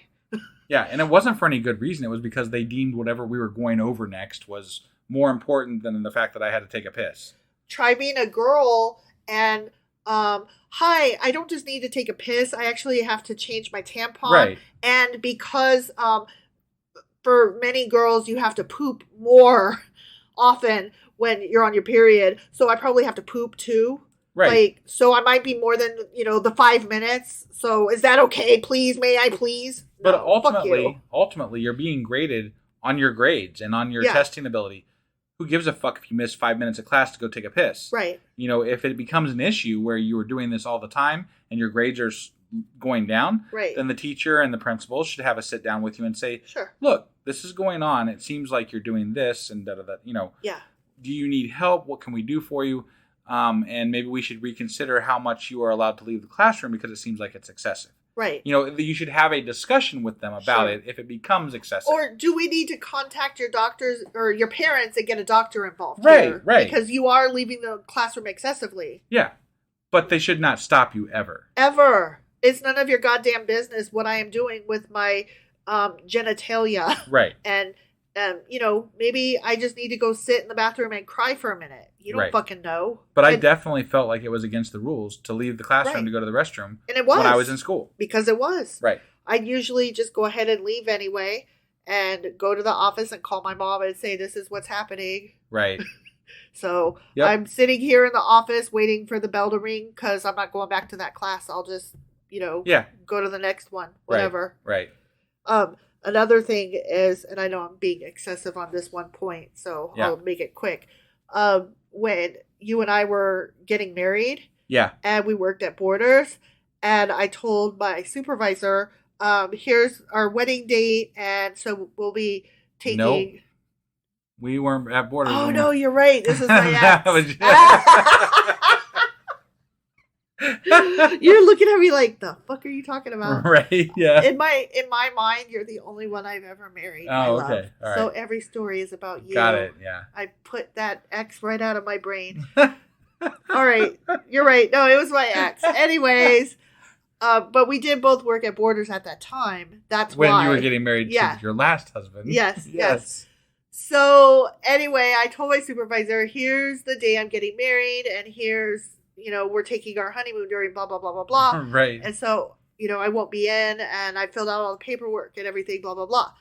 And that dude literally came back because I reminded him again, like a month before the time was coming due. And he goes, well, you may not be able to take that time off. We'll see. You need to ask. And I was like, I literally told, and his name was Adam, and I hate him so much, and I hope he just, whatever. I hope he gets everything that he deserves in this life. How about that? Whatever that may be, he knows what it is. Right. I literally looked right at him, and I did say, I think you misunderstand me. I won't be here during those dates. How can I help you make this easier? And he was like, well, you may have to be here. And I said, I won't be here. Right. I'm not coming to work on the day that I literally already told you I'm getting married on, and I won't be here during my honeymoon. Right. If you need to fire me, you go right ahead, and Ohio is one of those shit-ass states where you can. Right. But I won't be here. How can I make this easier for you? What can I do? Who do I need to talk to replace me during, this difficult time for you? Like all of a sudden pretending that like I'm indispensable and can't be replaced. Like I'm the only one that can do this job. What will you do without me? That's something I rail against. Like, please. They act like you can't do it because they need you. Right. But they're also like, well, you might lose your job. Like, wait, do you need me or do you not need me? Right. Which one is it? Right. And moreover, like when I quit, you're like, oh, sorry. When I quit, you're like, don't let the door hit you in the ass on the way out. And I'm like, so I wasn't indispensable then. Right. Like, you didn't actually fucking need me. Yeah. Got it. Okay. Yeah. So you're a liar. Right. And it's basically corporations are like, whichever works in our favor, either you're the best or you're the worst. Yeah. Yeah. So anyways, listen to advice. Oh no, we just read that one. Many are the plans in a person's heart, but it is the Lord's purpose that prevails. Okay. I don't care. Yeah, Whatever. That's dumb. Pass. What a person desires is unfailing love. Better to be poor than a liar. I mean, those two don't go together in my mind. No, they don't go together. But I mean, I think people desire more than just unfailing love, which I'm assuming they're attributing to God. Or is that right? Like, God has unfailing love for us, right? Yeah. I don't desire that. Right. I do desire really great relationships with people that I care about. And, I don't know. Yeah. I'm that one, whatever. And how does better to be poor than a liar? I don't know. One is a physical situation. The other is who you are personality wise. Right. The two don't go together. Yeah. Yeah. The fear of the Lord leads to life. Then one rests content, untouched by trouble. Except for that you have fear all the time because of God. Right. Apparently. Right. And I know plenty of poor people who fear the Lord or love the Lord, whatever. Yeah. They're still poor. They are. A sluggard buries his hands in the dish. He will not even bring it back to his mouth.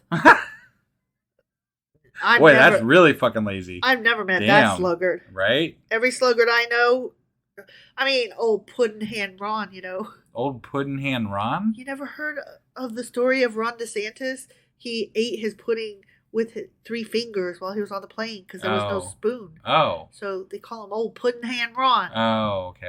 Yeah. Got it. Can't believe you've never heard that. I do recall that story now that you mention it, but yeah. You never heard of Old Puddin' Ron? Nope. He buried his hand in that dish, but he did bring it back to his mouth. Yeah. I've never seen somebody stop mid-eating motion because they were that lazy. Yeah, me neither. Not once in my entire life. That seems like you made that shit up. Right? Flog a mocker. Flog a mocker? That sounds like a band name. I was just going to say, that is the name of my next bag. Flog a mocker. And the simple will learn prudence. Rebuke the discerning, and they will gain knowledge. No. That is absolutely false. Flogging should never be done, ever. Let's not flog anybody. No flogging, no beating, no disciplining with physical measures, none of that. Right.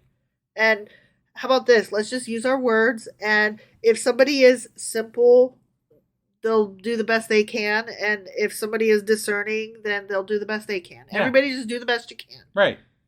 Okay. Yeah. Don't flog people. Don't do ever. It. Don't. A mocker. Even a mocker. Don't flog a mocker. Right. Yeah. That should be on a shirt. Don't flog a mocker. Right. Yeah. Whoever robs their father and drives out their mother is a child who brings shame and disgrace. Sure. You robbed your father and you drove out your mother. Yeah, that's pretty shitty. Yeah, you are shameful and disgraceful. I agree with that one. I guess to the extent that I can. I agree with it to the extent that I don't know if maybe the father was a piece of shit and the mother deserved to be pushed out the door. Yeah. Who knows? Yeah. Stop listening to instruction, my son, and you will stray from the words of knowledge. Okay.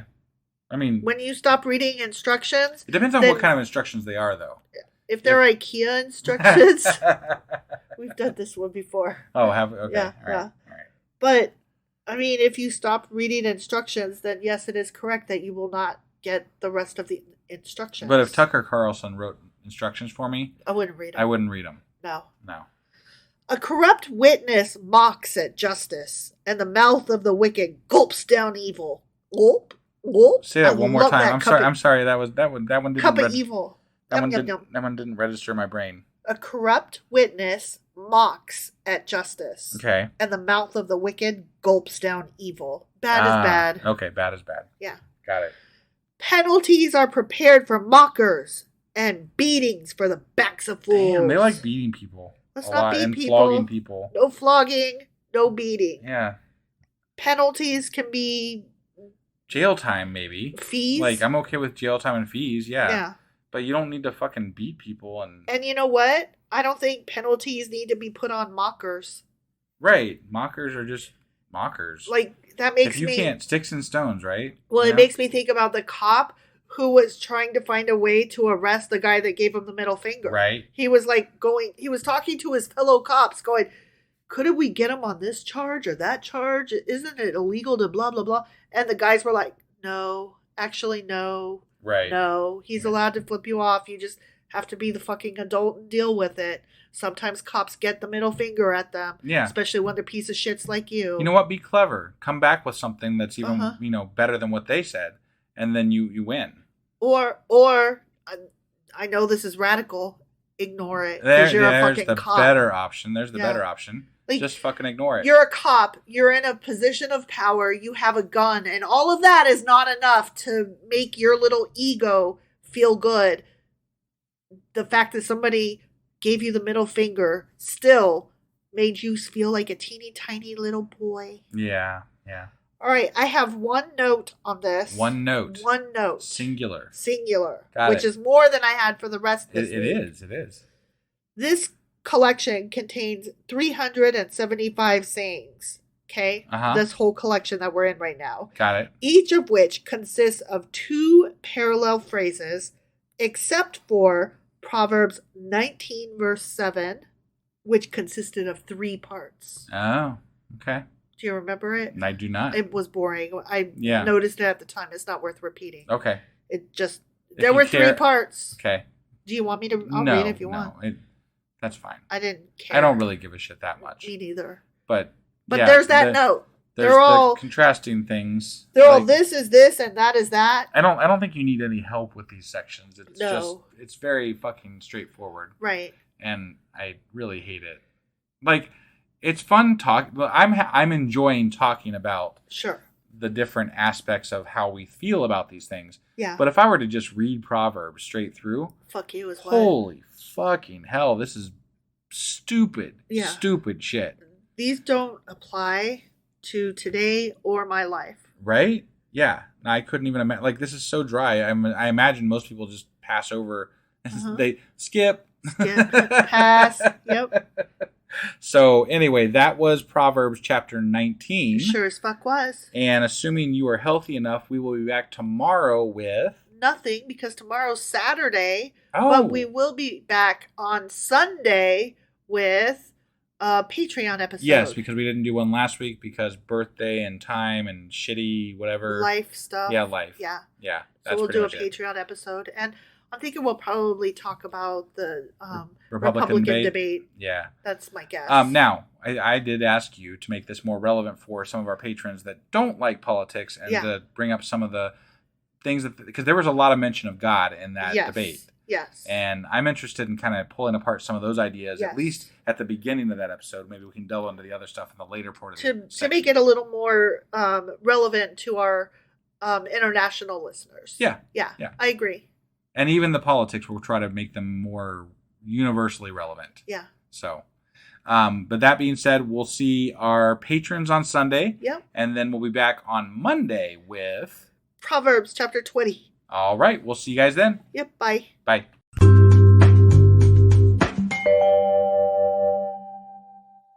Husband. Wife. I'm feeling better. Yeah, you are. You sound better. I know, right? Like, it's about damn time. I mean, I was only down for a couple days. Right. Yeah. Seems like an eternity, though, when we're doing our podcast. I know, because I sounded like shit on 2 of them. You did. And I apologize for that. But I still showed up. You did.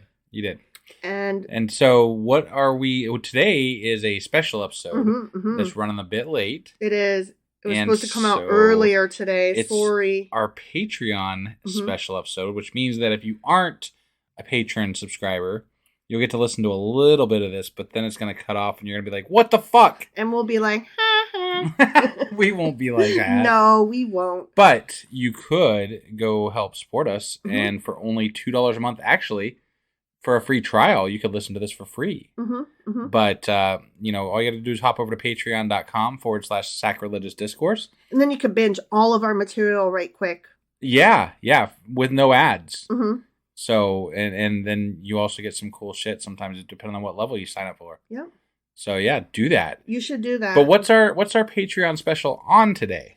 Well, I know it's been done to death at this point, but Right. I really wanted to talk about the Republican debates. Well, we are debate junkies. We are politic whores.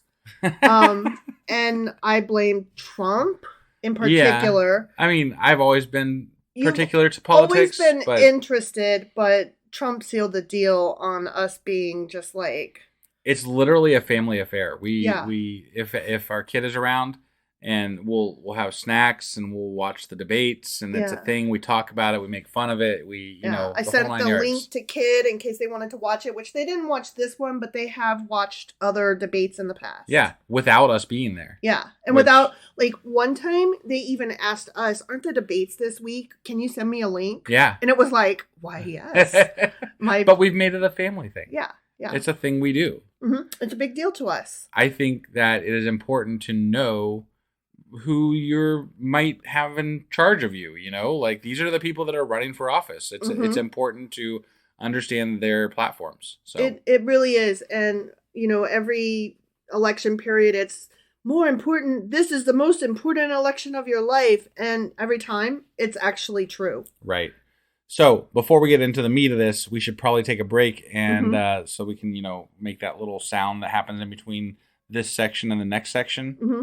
And then we go into the real thing. About debates. About debates. The debates. The debates. The Republican debates. The Republican debates. Yeah, those.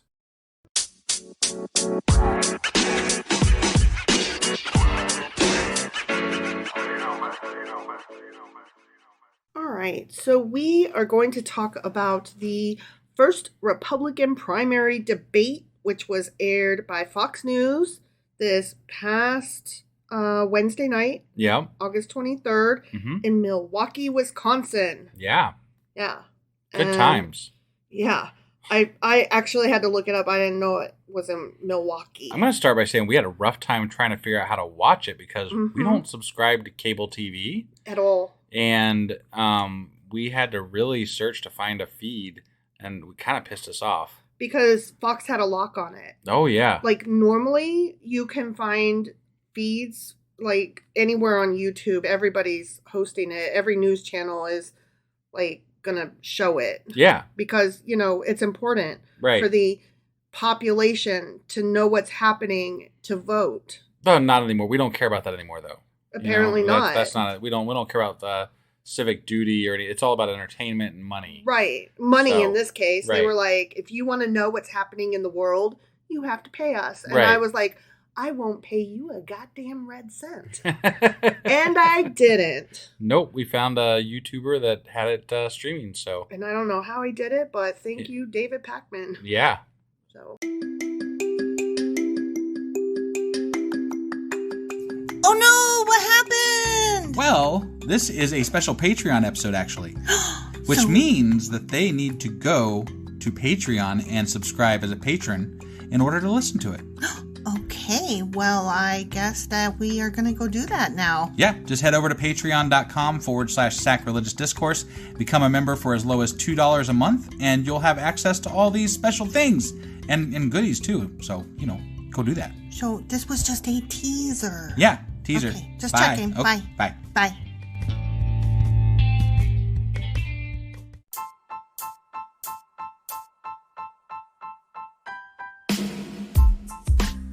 Hey, wife, I guess that's the end? But husband, that's just sad. It doesn't have to be. We are on lots of social media platforms like Twitter. Our handle there is sacrilegious_D. For D's nuts. Oh my God. Stop doing that. Anyway, we're also on Facebook, Instagram, and Pinterest. There's a link to all of our social media sites at our website. Ooh, we have a website? Yeah, it's sacrilegiousdiscourse.com, where you can also find a link to our merch shop. We have a merch shop? Yep, we have podcast-themed clothing, mugs, notebooks, and more, as well as an atheist and science-themed products.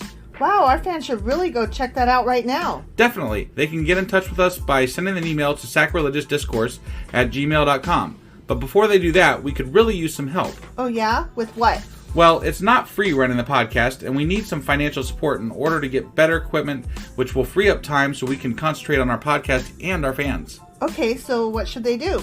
head over to patreon.com/sacrilegious discourse and sign up as a contributor on our podcast. Supporters there receive additional bi-weekly episodes that we record just for our Patreon members for as little as $2 a month. Also, we'd really appreciate it if you would like and subscribe on whatever platform you're using. And Apple Podcast reviews help us out tremendously.